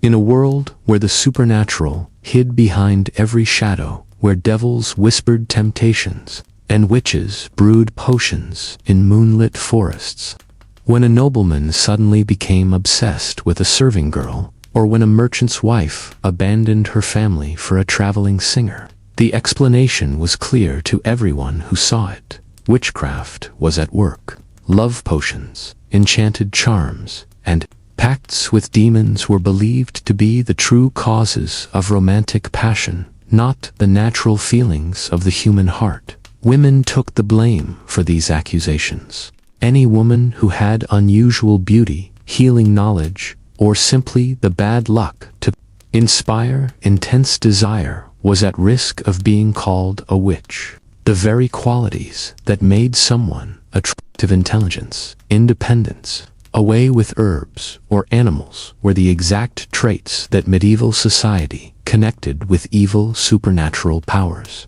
Consider the tragic story of Marguerite Porete, a French mystic and author who lived in the late 13th century.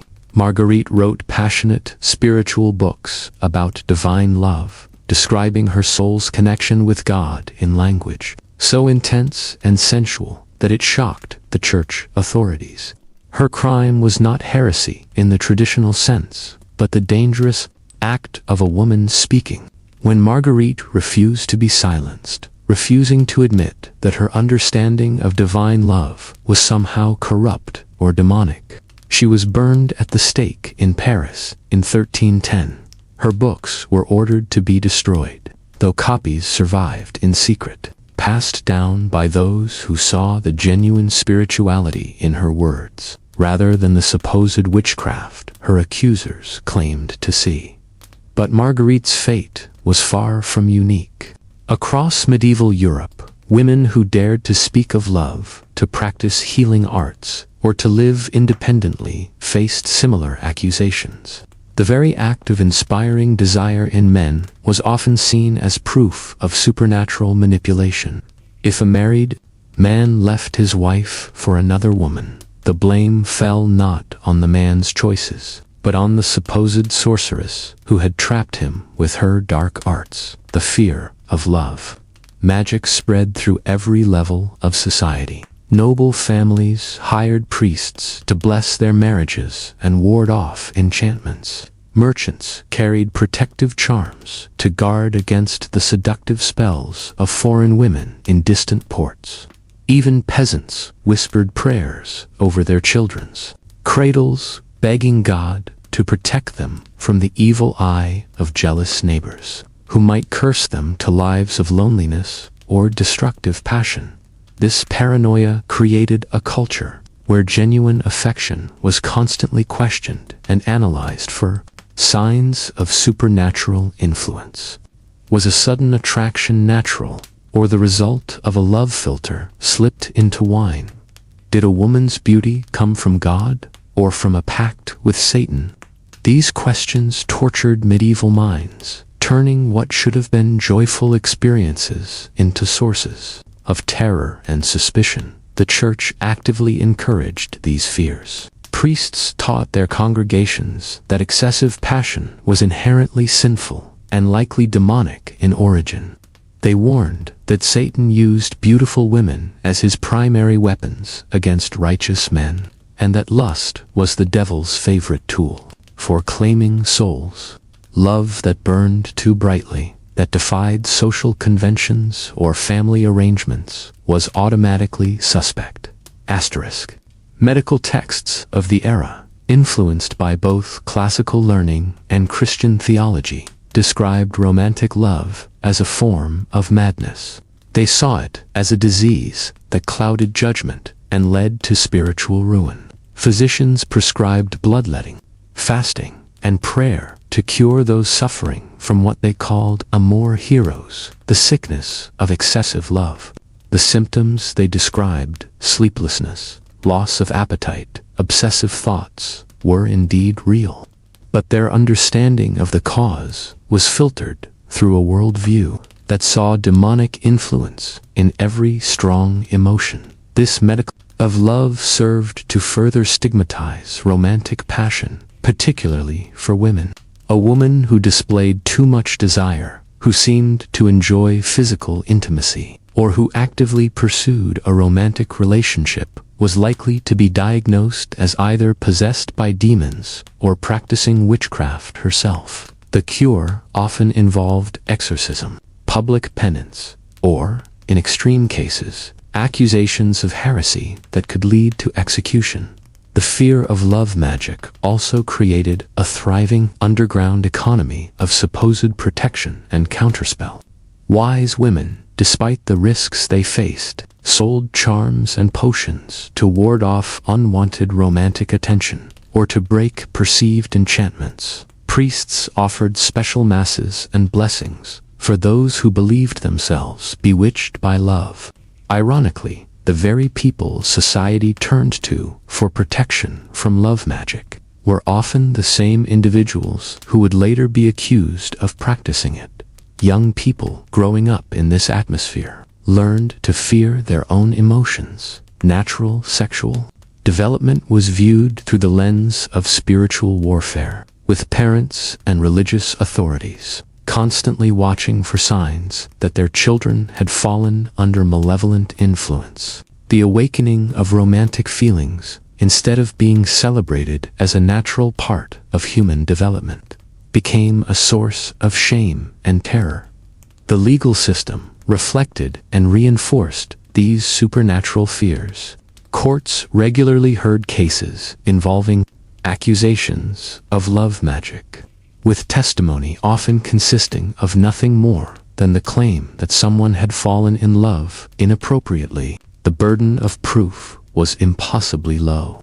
If a man abandoned his family for another woman, if a young person defied their parents' choice of spouse, or if someone displayed what was considered excessive passion, these behaviors alone could serve as evidence of witchcraft. The punishments for convicted love witches were severe and designed to serve as public warnings. Women found guilty of using magic to inspire love were subjected to public humiliation, physical torture, and often death. Their supposed victims, usually men who had been bewitched into infidelity or inappropriate desire, were typically absolved of responsibility. They were treated as innocent parties who had been overcome by forces beyond their control.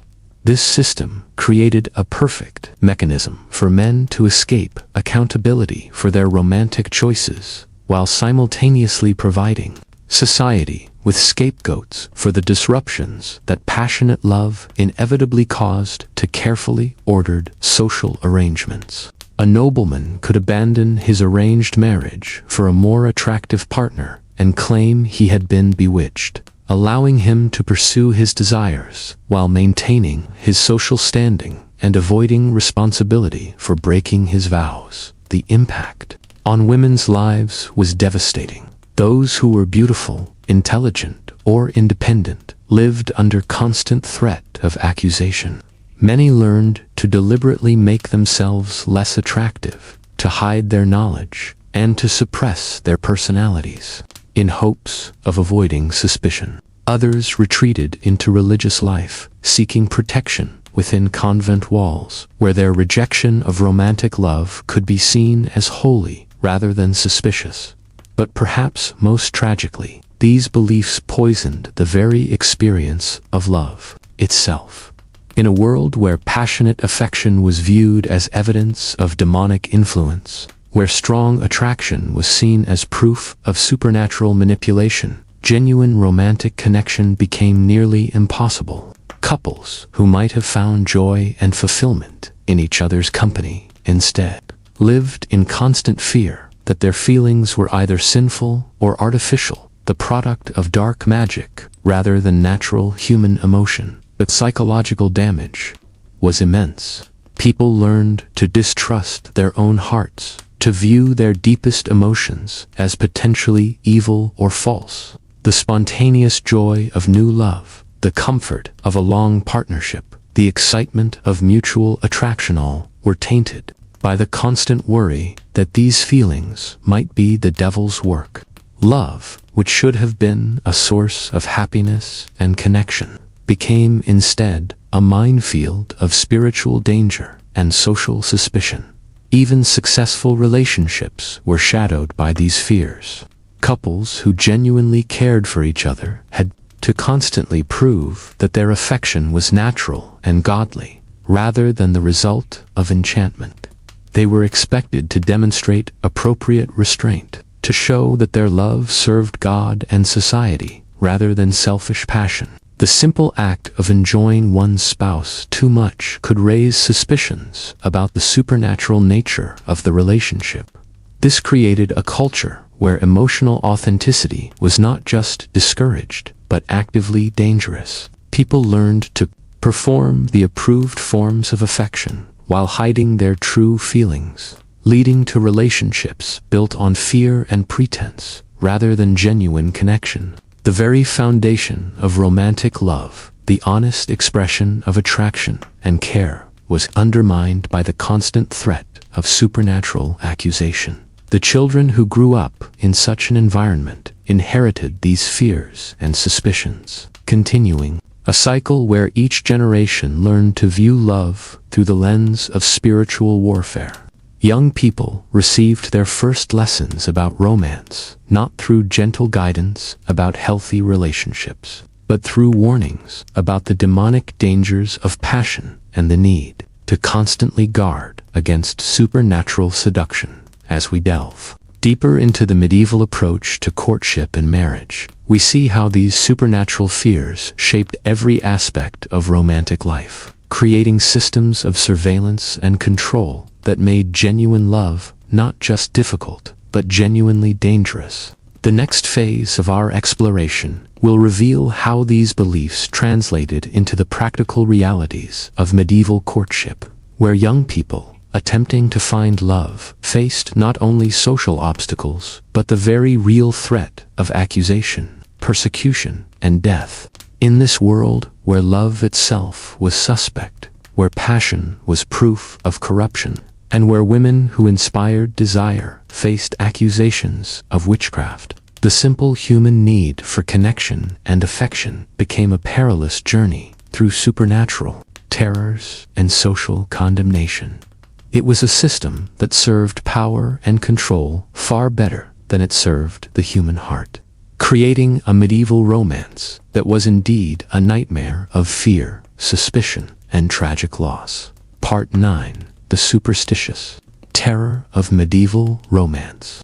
The suffocating grip of superstition cast an even darker shadow over medieval romance than the physical and social rules we have already explored. In a world where the line between the natural and supernatural was dangerously thin, love itself became suspicious. It was viewed through a lens of fear that turned tender feelings into potential evidence of demonic interference or witchcraft. Medieval society lived in constant terror of unseen forces. Every unexplained event, every sudden illness, every bit of bad luck could be blamed on evil supernatural powers. And nowhere was this paranoia more destructive than in matters of the heart. Love, with its mysterious power to change behavior and inspire seemingly irrational actions, appeared to medieval minds as a force that could only be explained through the supernatural. Consider the difficult situation of Ellen, the young merchant's daughter, in 14th century France. When she began showing the obvious signs of romantic infatuation, gazing dreamily into the distance, losing her appetite, and speaking in passionate whispers about the blacksmith's apprentice, her family did not see the natural bloom of young love. Instead, they saw the unmistakable symptoms of demonic possession or enchantment. Ellen's father immediately called for the local priest, convinced that his daughter had fallen under an evil spell. This was not a single incident of paranoid overreaction. Medieval medical texts actually described love as a form of mental illness called lovesickness or erotic melancholy. Its symptoms supposedly included the very behaviors we now recognize as normal romantic attraction. The influential physician, Constantine the African, wrote extensively about love as a dangerous disease that could drive sufferers to madness, violence, or death. When someone showed signs of romantic passion, medieval society often responded not with understanding or support, but with fear and attempts at supernatural intervention. The Church played a particularly sinister role in encouraging these superstitious fears. Religious authorities regularly preached that romantic love was a dangerous departure from proper Christian devotion. They warned that passionate feelings could open the soul to demonic influence, making lovers vulnerable to Satan's temptations. Young people were taught to be suspicious of their own emotions, to view romantic desire as potentially sinful or even diabolical. This religious paranoia created a climate where expressing romantic feelings became an act of considerable courage. A young man composing love poetry risked being accused of practicing dark arts. A woman who showed too much enthusiasm for a suitor might find herself suspected of witchcraft. The very intensity that makes love beautiful became, in medieval minds, evidence of supernatural corruption. The fear of love magic spread to every level of society. Wealthy nobles hired food tasters, not just to guard against poison, but to detect love potions that might compromise their judgment in marriage negotiations. Merchants kept a careful watch over their daughters, worried that rivals might use supernatural means to manipulate romantic attachments for business advantage. Even peasants lived in terror that their romantic rivals might hire cunning women or wise men to cast spells that would steal away their beloved's affections. These fears were not entirely baseless within the medieval worldview. A thriving underground economy existed around love magic, with cunning folk, hedge witches, and folk healers offering potions, charms, and spells designed to kindle, enhance, or destroy romantic feelings. While these practitioners were often simply herbalists using natural aphrodisiacs or psychological manipulation, medieval society saw them as wielding genuinely supernatural powers. The consequences of this superstitious terror were devastating for ordinary people trying to navigate romance. Young lovers found themselves caught between their natural feelings and a society that viewed those feelings as potentially demonic. They had to hide their emotions, suppress their passions, and constantly worry that their love might be interpreted as evidence of supernatural corruption. Margaret of Wessex, a 15th century wool merchant's daughter, left behind a diary that provides haunting insight into this psychological torment. She wrote of her love for a young clerk named Thomas, but her entries are filled with self-doubt and terror. She constantly questioned whether her feelings were natural or the result of some evil spell. She prayed daily for God to cleanse her heart of what she feared might be demonic influence. When Thomas began returning her affections, she became convinced that she had somehow corrupted him through supernatural means. This internalized fear created a vicious cycle. The more intensely someone experienced love, the more convinced they became that supernatural forces were at work. This led to guilt, self-loathing, and attempts to suppress or deny romantic feelings. Young people were taught to distrust their own hearts, to view their deepest emotions as potential evidence of spiritual corruption. The superstitious terror surrounding love also provided convenient weapons for those seeking to destroy romantic relationships. Jealous rivals could destroy a courtship simply by spreading rumors of love magic. Parents opposed to a match could claim their child had been enchanted. Spurned lovers could seek revenge by accusing their former beloved of practicing witchcraft. These accusations carried terrifying consequences. Suspected practitioners of love magic faced trials that often involved torture designed to extract confessions. The procedures for detecting love magic were barbaric and often fatal. Accused women might be subjected to swimming tests, where they were bound and thrown into water on the theory that witches would float while innocent women would sink. They faced pricking tests, where investigators searched their bodies for supernatural marks that supposedly proved their guilt. Even when formal accusations were not made, the fear of love magic created an atmosphere of constant suspicion and paranoia.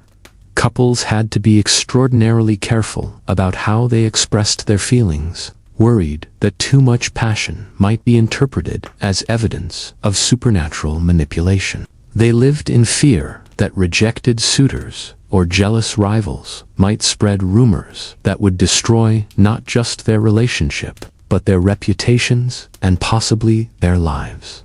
The documentation from medieval witch trials reveals the devastating impact of these superstitious terrors on romantic relationships. In case after case, we see love affairs destroyed by accusations of magic. Young women were burned at the stake for the crime of being too attractive, too charming, or too successful in matters of the heart. Men found themselves accused of using supernatural means to seduce women above their social station. The trial records of Agnes Waterhouse, executed in 1566 for witchcraft, illustrate this pattern perfectly. Agnes was accused of using magic to make various men fall in love with her, to break up established relationships, and to cause impotence in men who rejected her advances. The evidence against her consisted primarily of testimony that she was unusually successful in romantic matters, and that several men had developed strong feelings for her. In a society where female romantic agency was viewed with suspicion, Agnes's apparent ability to attract and influence men was interpreted as proof of supernatural powers. This case demonstrates how the superstitious terror surrounding love particularly targeted women. In medieval thinking, women were seen as more susceptible to demonic influence and more likely to use supernatural means to achieve their goals. A woman who was too beautiful, too charming, or too successful in love automatically became suspect. Female romantic agency was so threatening to medieval patriarchal structures that it was literally demonized. The fear of love magic also created terrible situations for women who were naturally attractive or charismatic. Beauty itself became suspect, viewed as potentially supernatural in origin. Women learned to downplay their appearance and suppress their natural charm, worried that too much success in romantic matters might lead to accusations of witchcraft. This superstitious terror extended beyond individual relationships to poison entire communities. Villages lived in constant fear that cunning women among them might be practicing love magic. Neighbors watched each other suspiciously, looking for signs of supernatural romantic manipulation. The slightest unusual romantic developmenta, sudden infatuation, an unexpected marriage, a broken engagement could trigger investigations and accusations. The psychological impact of living under this constant threat cannot be overstated. Young people grew up learning to distrust their own emotions, to view romantic love as potentially dangerous and possibly demonic. They internalized fears that made genuine intimacy nearly impossible. How could someone fully open their heart when they had been taught that romantic passion might be evidence of supernatural corruption? These superstitious terrors also created terrible dilemmas for people experiencing genuine love. They had to choose between following their hearts and protecting themselves from accusations of magic. Many chose safety over love, suppressing their feelings and entering into loveless but socially acceptable marriages. Others risked everything for love, knowing that their passion might be interpreted as evidence of demonic influence. The documentation of medieval love magic trials reveals the creative cruelty of a society determined to control and suppress romantic feelings. Accused practitioners faced interrogations designed to extract confessions of supernatural activities. They were asked to explain how they had learned their magical arts, to name their demonic allies, and to confess to specific acts of romantic manipulation. The torture methods used in these investigations were particularly horrific because they were designed to extract confessions that would justify the accuser's superstitious beliefs. Women were subjected to sleep deprivation, physical torture, and psychological manipulation until they would confess to anything. The resulting testimonies, extracted under extreme duress, were then used as evidence that love magic was real and widespread. These forced confessions created a self-perpetuating cycle of terror. Each tortured confession provided evidence that supported society's superstitious beliefs about love magic. This evidence was then used to justify more investigations, more tortures, and more executions. The documentation from these trials was circulated widely, spreading paranoia and providing templates for future accusations. The superstitious terror surrounding medieval romance reached its peak during the great witch hunts of the 15th through 17th centuries. During this period, thousands of people, mostly women, were executed for practicing magic. and a significant proportion of these cases involved accusations of love magic. The famous Malleus Maleficarum, the handbook for witch hunters, published in 1487, devoted extensive sections to detecting and prosecuting love magic. This systematic persecution created a climate where romantic love became literally life-threatening. Young people learned that expressing passion to openly or successfully attracting romantic partners could lead to accusations of witchcraft. They lived in constant fear that their natural emotions might be interpreted as evidence of supernatural corruption. The economic dimension of these superstitious terrors added another layer of horror to medieval romance. Accusations of love magic became tools for economic warfare. Successful merchants might find their daughters accused of using supernatural charms to attract wealthy suitors. Prosperous widows who remarried could face claims that they had enchanted their new husbands. Even peasant women who managed to marry above their station risked accusations that they had used magic to seduce their husbands. These economic motivations meant that accusations of love magic often targeted the most vulnerable members of society. Poor women who had somehow achieved romantic success found themselves particularly suspect. Their inability to afford legal representation or social protection made them easy targets for accusations that could result in property confiscation, exile, or death. The intersection of superstitious terror with medieval romance also reveals the deep-seated fear of female sexuality that permeated medieval society. Women who displayed sexual agency or romantic initiative were automatically suspect. They were seen as potentially using supernatural means to overcome the natural male dominance that medieval society considered proper. This fear of female romantic agency led to the development of elaborate tests and procedures designed to detect supernatural influence in romantic relationships. Church authorities developed questionnaires to determine whether romantic feelings were natural or magically induced.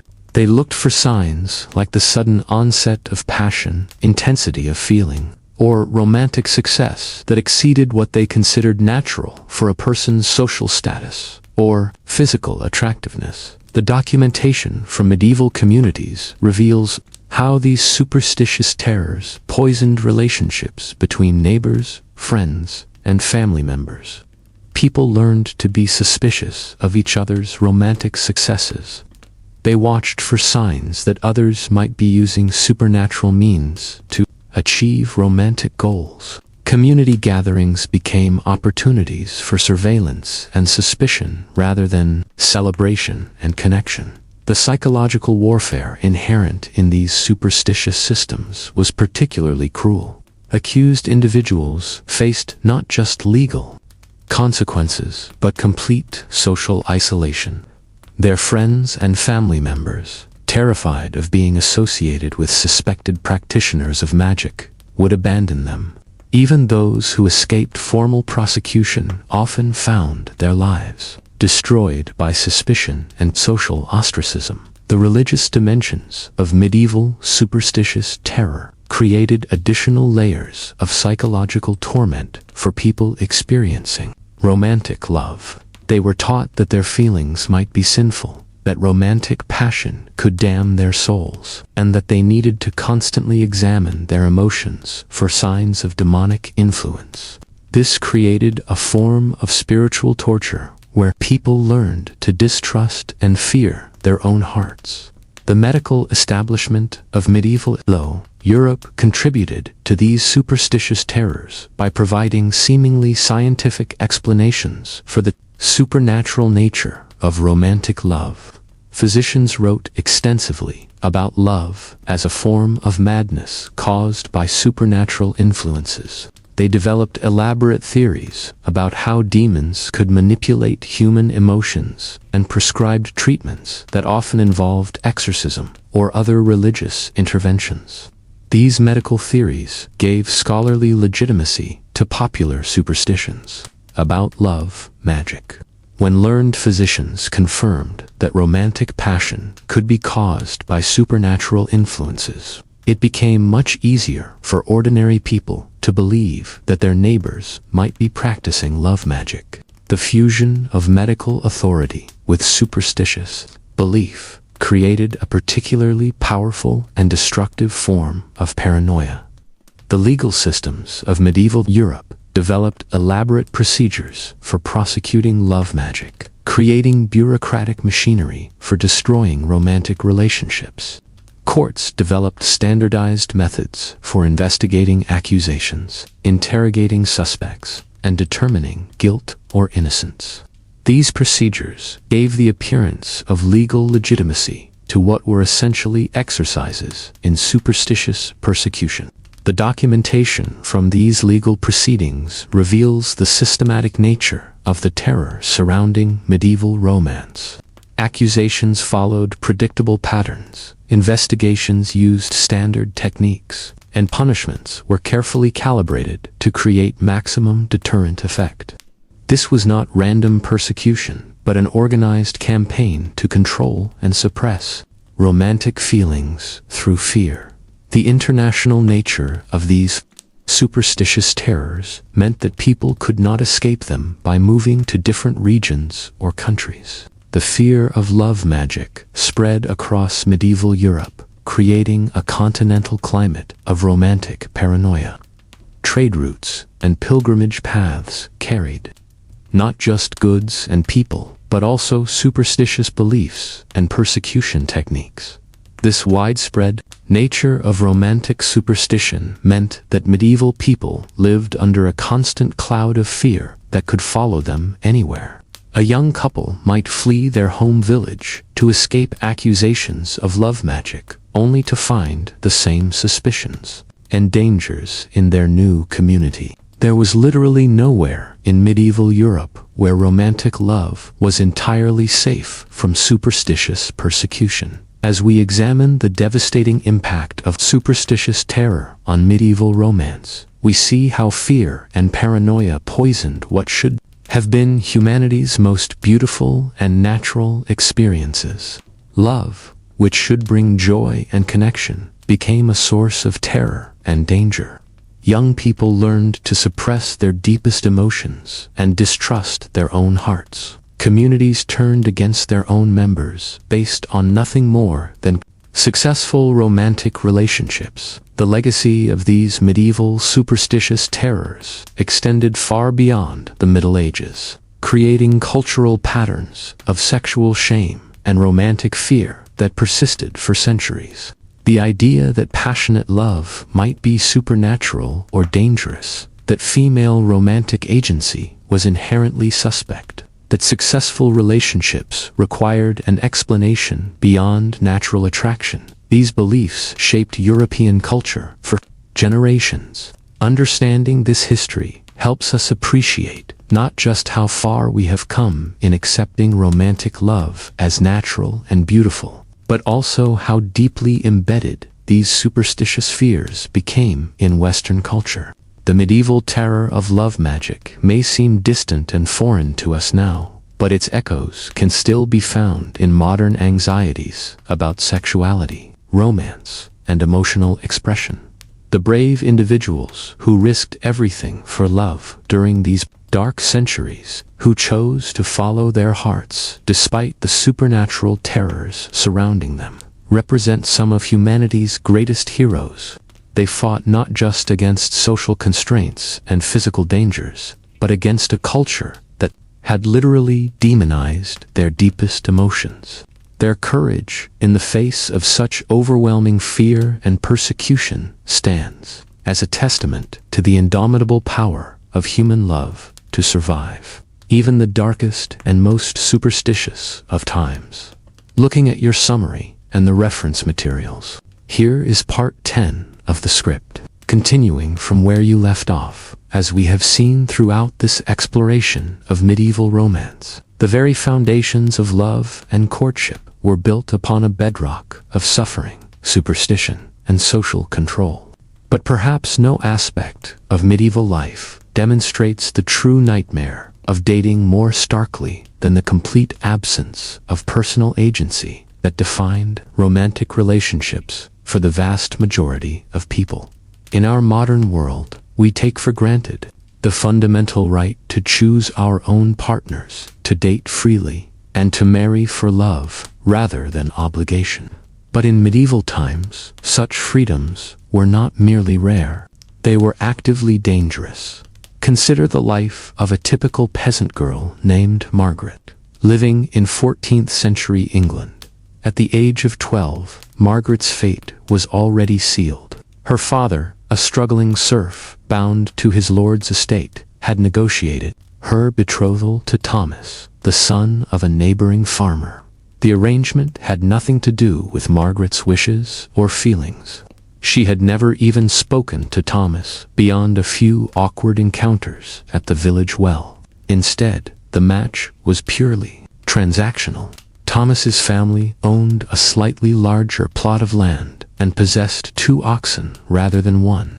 The marriage would consolidate resources and provide Margaret's family with better access to plowing equipment during the crucial planting season. Margaret herself was never consulted about this arrangement. The very idea that a young woman might have preferences about her future husband was not merely ignored, it was considered dangerous and potentially sinful. The Church taught that feminine desires were inherently corrupting, that women who sought to choose their own partners were displaying the same prideful rebellion that had led Eve to doom mankind in the Garden of Eden. Margaret's role was to submit, to accept whatever husband her father deemed appropriate, and to consider herself fortunate that she was being provided for at all. But Margaret's story becomes even more tragic when we consider what this marriage actually meant for her daily existence. Thomas, her betrothed, was known throughout the village for his violent temper and his fondness for ale. He had already beaten his previous bride so severely that she had miscarried twice before finally dying in childbirth at the age of 16. The villagers whispered about Thomas's cruelty, but no one dared intervene. A husband's right to discipline his wife was not only legally protected, but religiously mandated. The Church taught that just as Christ ruled over the Church, so must a husband rule over his wife, with absolute authority and the right to use whatever force he deemed necessary to maintain order.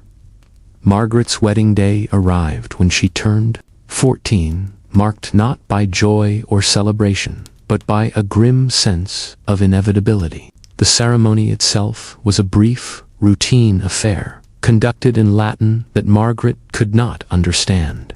She stood beside Thomas, her hands trembling not with excitement, but with terror, as the priest intoned the words that would legally transfer ownership of her body and soul from her father to this virtual stranger. When the priest asked if she took Thomas as her husband, Margaret's whispered yes was barely audible. It was not consent in any meaningful sense. It was capitulation to a system that offered her no alternative. The wedding feast that followed was modest but revealing.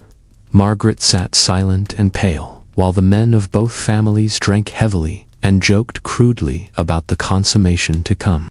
Her new mother-in-law regaled the gathering with detailed advice about wifely submission, while her own mother wept quietly into her ale. No one asked Margaret how she felt about any of this. Her emotions were irrelevant. She was now property, to be used and disposed of as her husband saw fit. This complete absence of romantic agency extended far beyond the peasant class. Even among the nobility, where marriages were arranged to secure political alliances and consolidate power, the personal desires of the individuals involved were considered secondary at best. Princess Isabella of France was betrothed to the future King Edward II of England when she was only 6 years old. She would not meet her husband until their wedding day 12 years later, and by then, both of their fates were already sealed by treaties and political necessities far beyond their control. Marriage between Isabella and Edward proved to be a disaster on every conceivable level. Edward showed little interest in his wife, preferring the company of his male favorites, who wielded enormous influence over the kingdom. Isabella found herself trapped in a loveless marriage to a weak and ineffectual king who seemed to care more about his companions than about ruling his realm or honoring his wife. But despite her royal status, Isabella had no legal recourse. She could not divorce Edward, could not leave him, and could not even publicly criticize him without risking charges of treason. She was bound to him until death, regardless of how miserable that binding made her life. For both Margaret the peasant and Isabella the princess, the medieval concept of marriage was fundamentally about ownership and control rather than love or companionship. A wife was expected to surrender not only her body, but her very identity to her husband. She took his name, moved to his household, and became legally invisible in most matters. Her property became his property, her debts became his debts, and her children belonged to him absolutely. If she dared to resist this arrangement, if she showed any sign of independence or defiance, she could be beaten, imprisoned, or even killed. With legal impunity, this system of romantic oppression was reinforced at every level of medieval society. The Church preached that wifely submission was a sacred duty, that women who sought independence were following the path of Eve toward damnation. The legal system codified male dominance, making it virtually impossible for women to own property, enter contracts, or make decisions about their own lives. Even the medical establishment taught that women were fundamentally inferior creatures, possessed of wandering wombs that made them emotionally unstable and intellectually deficient. But, perhaps most insidiously, this system was enforced through the constant threat of social ostracism and economic ruin. A woman who refused to marry, who left an abusive husband, or who dared to express romantic preferences that conflicted with her family's wishes, would find herself cast out from the only social networks that could provide her with protection and support. In a world where women had almost no legal rights and few economic opportunities, such isolation was often equivalent to a death sentence. The few women who did manage to resist this system paid an enormous price for their defiance. Take the case of Margery Kempe, a 14th century Englishwoman who experienced religious visions and felt called to a life of spiritual devotion. Despite being married with 14 children, Margery eventually convinced her husband to take a vow of chastity so that she could dedicate herself fully to her religious calling. But this decision made her a target of suspicion and harassment throughout her community. She was accused of heresy, threatened with burning at the stake, and constantly criticized for abandoning her proper role as a wife and mother. Even her own family sometimes turned against her, viewing her spiritual visions as evidence of madness or demonic possession. The story of medieval romance, then, is ultimately a story about the complete absence of choice, agency, and personal freedom in matters of the heart. Young people were treated as pawns in elaborate games of politics and economics, their personal desires and emotional needs considered irrelevant distractions from the serious business of securing alliances and transferring wealth. This systematic denial of romantic agency had profound psychological consequences for the people trapped within it. Chronicles from the period are filled with accounts of deep depression, suicidal despair, and violent outbursts among both men and women forced into unwanted marriages. Many people simply retreated into themselves, accepting their fate with a kind of numb resignation that allowed them to survive, but hardly to thrive. Others channeled their frustration into religious extremism, flagellant movements, or other forms of self-destructive behavior that at least gave them some sense of control over their own suffering.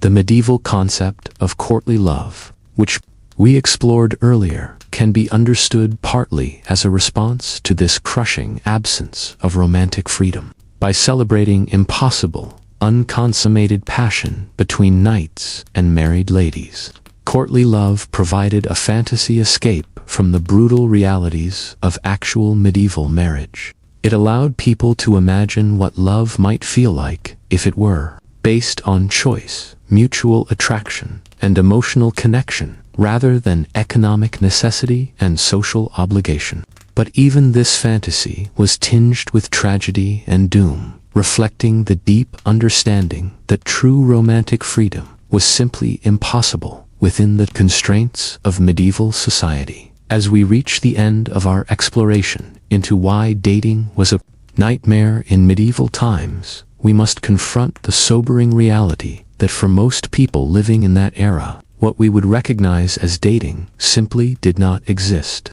There was no period of courtship where young people could get to know each other, discover compatibility, or develop genuine affection.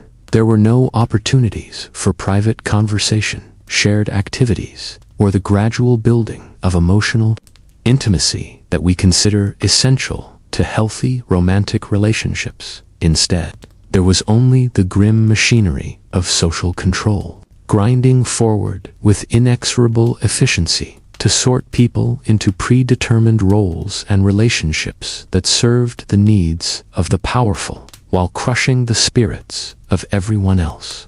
Love, when it existed at all, was something that might develop after marriage, if couples were extraordinarily fortunate, but it was never the foundation upon which relationships were built. And it was certainly never considered a sufficient reason to challenge the established order in our modern world. For all its flaws and complications, we have at least established the principle that people should have the right to choose their own romantic partners, to marry for love rather than obligation, and to leave relationships that make them miserable. These freedoms, which we often take for granted, would have seemed like impossible dreams to our medieval ancestors. They represent centuries of struggle against systems of oppression and control that once seemed as permanent and unchangeable as the stones of the great cathedrals.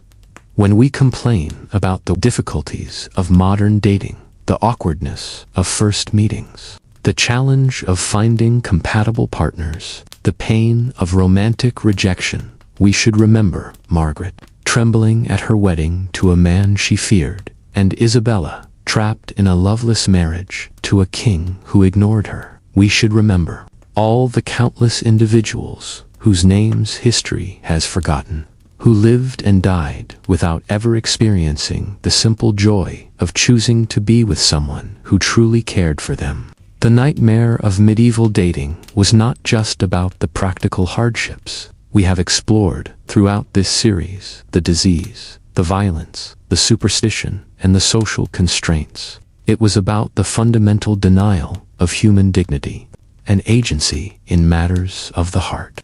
It was about a world where love was considered dangerous, choice was forbidden, and happiness was sacrificed on the altar of social stability and political necessity. In understanding this dark chapter of human history, we can better appreciate not only how far we have come, but how precious and fragile our modern freedoms truly are. Based on the script summary and reference files, here is part 11 of the 12-part script for why dating was a nightmare in medieval times. As the shadows of the medieval world grew longer and the ghost of mortality loomed ever closer, love itself became perhaps the most dangerous gamble of all. For in this harsh world, where death could strike without warning, where accusations could destroy lives in an instant, and where the very act of survival took up every waking hour, the pursuit of a romantic connection was filled with dangers that would terrify even the bravest souls. Consider, if you will, the difficult situation of young Margaret, a peasant girl of 17 summers, who had caught the eye of Thomas, the blacksmith's apprentice. In our modern world, such a courtship might begin with casual conversation, perhaps a coffee date, or maybe some innocent text messages. But in Margaret's world, even the simplest expression of mutual attraction could spiral into accusations of witchcraft, demonic possession, or moral corruption that could end with both lovers burning at the stake. The Church's iron grip on matters of the heart meant that love was not seen as a beautiful emotion to be celebrated, but as a dangerous weakness that could lead souls astray. Priests warned from their pulpits that romantic passion was nothing more than the devil's trap, designed to corrupt the faithful and drag them down to eternal damnation. Young people were taught that physical desire was inherently sinful, that even thinking about someone in a romantic way could condemn their immortal souls. For women especially, expressing any romantic feeling was like walking a tightrope over a pit of social destruction.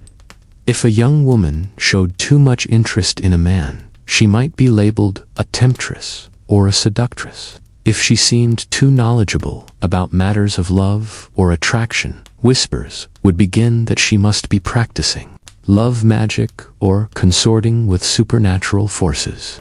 The line between normal human emotion and suspected witchcraft was so thin, it was practically invisible.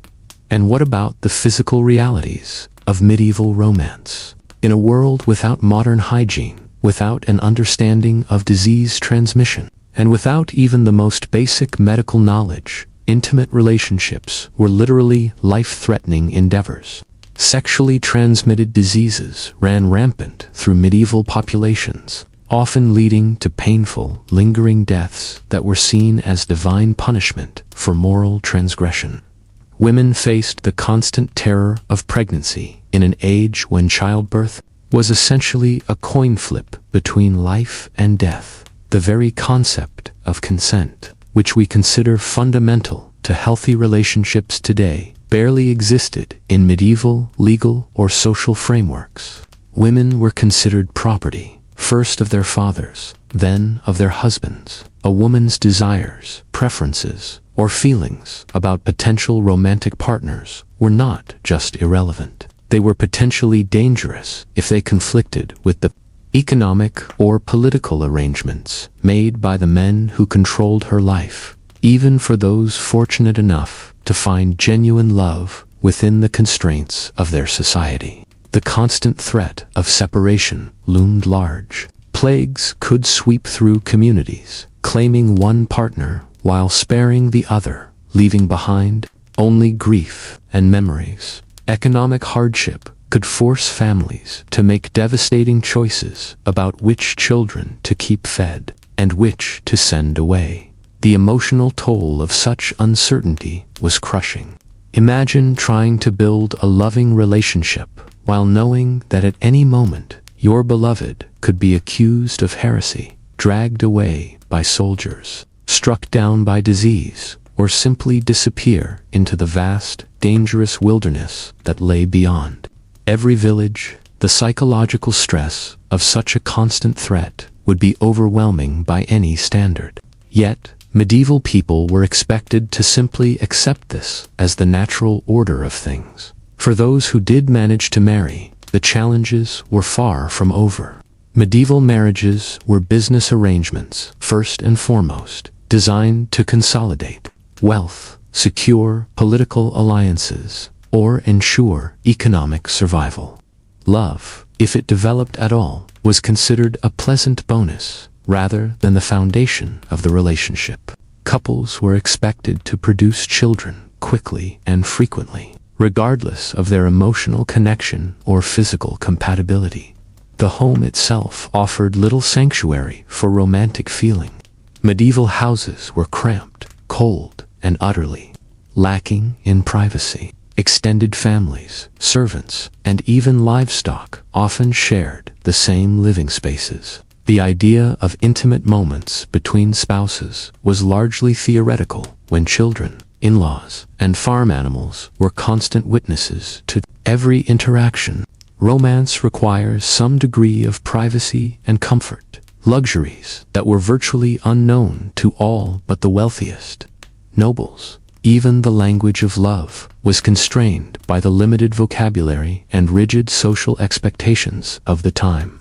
The flowery poetry and elaborate courtship rituals that we associate with medieval romance were exclusively the province of the aristocracy, and even then they often celebrated impossible, unrequited love rather than actual, attainable relationships. For common people, expressions of affection were necessarily simple, practical, and often coded in religious or economic terms. The seasonal rhythms of agricultural life meant that even the timing of romance was dictated by external forces.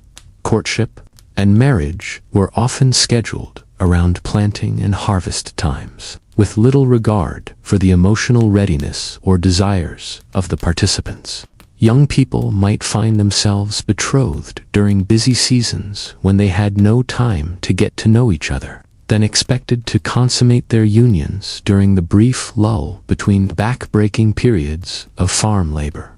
Perhaps most tragically, the very brevity of medieval life meant that even successful romantic relationships were likely to be cut short, with average lifespans hovering around 30 to 40 years, and with disease, accident, and violence claiming lives with shocking regularity. Couples who managed to find genuine love and happiness together rarely had more than a decade or two to enjoy. The constant awareness of mortality cast a shadow over every moment of joy, every tender gesture, every quiet evening spent together. The psychological impact of living under such conditions cannot be overstated. Modern research has shown us how crucial emotional security and stable relationships are to human mental health and well-being.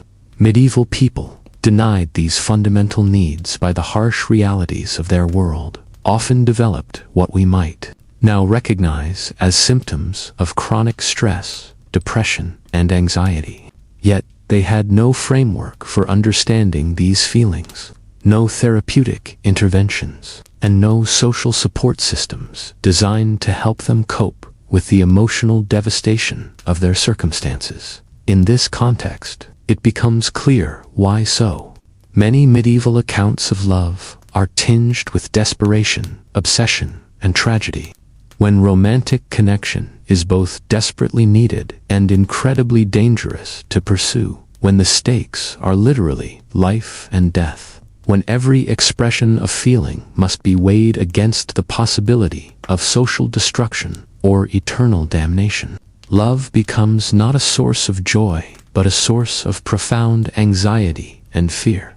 This was the world that shaped medieval attitudes toward romance and relationships for centuries. It was a world where love was simultaneously the most human of desires and the most dangerous of pursuits, where the simple act of caring for another person could be twisted into evidence of moral corruption or supernatural influence, where the gender that was most vulnerable to accusations of witchcraft and moral failing was also expected to bear the greatest burden of romantic initiative and emotional labor.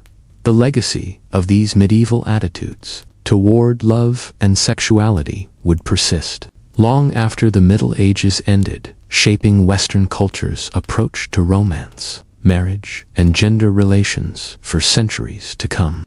The idea that female sexuality is inherently dangerous, that romantic passion is morally suspect, that love should be subordinated to practical considerations. These notions, forged in the crucible of medieval hardship and superstition, would echo through the generations, influencing how people thought about relationships well into the modern era. And yet, despite all these obstacles, despite the crushing weight of social expectation and supernatural fear, despite the constant threat of death and destruction, love somehow persisted.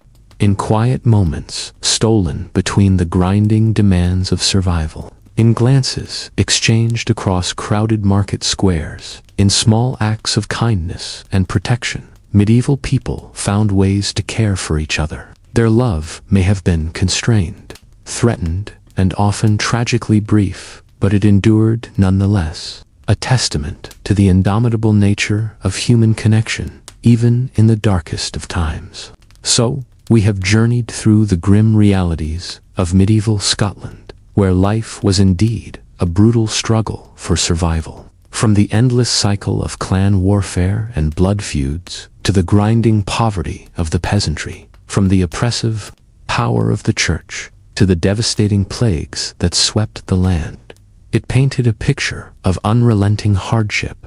But as we close this exploration of Scotland's darkest chapter, let us remember that even in those harsh times, there were glimmers of hope and humanity. The quiet dignity of the common folk who endured, generation after generation. The bonds of kinship and community that sustained people through the bleakest winters. And the stubborn spirit of independence that would eventually forge a nation. The medieval Scots may have lived short, difficult lives, but their legacy endures in the very character of Scotland itself. In its fierce pride, its resilience in the face of adversity, and its unbreakable sense of identity. Their struggles were not in vain, for they laid the foundations upon which a freer, more prosperous Scotland would eventually be built. So, as we drift off to sleep, let us honor the memory of those forgotten souls who came before us, and be grateful for how far we have come from those dark and desperate times.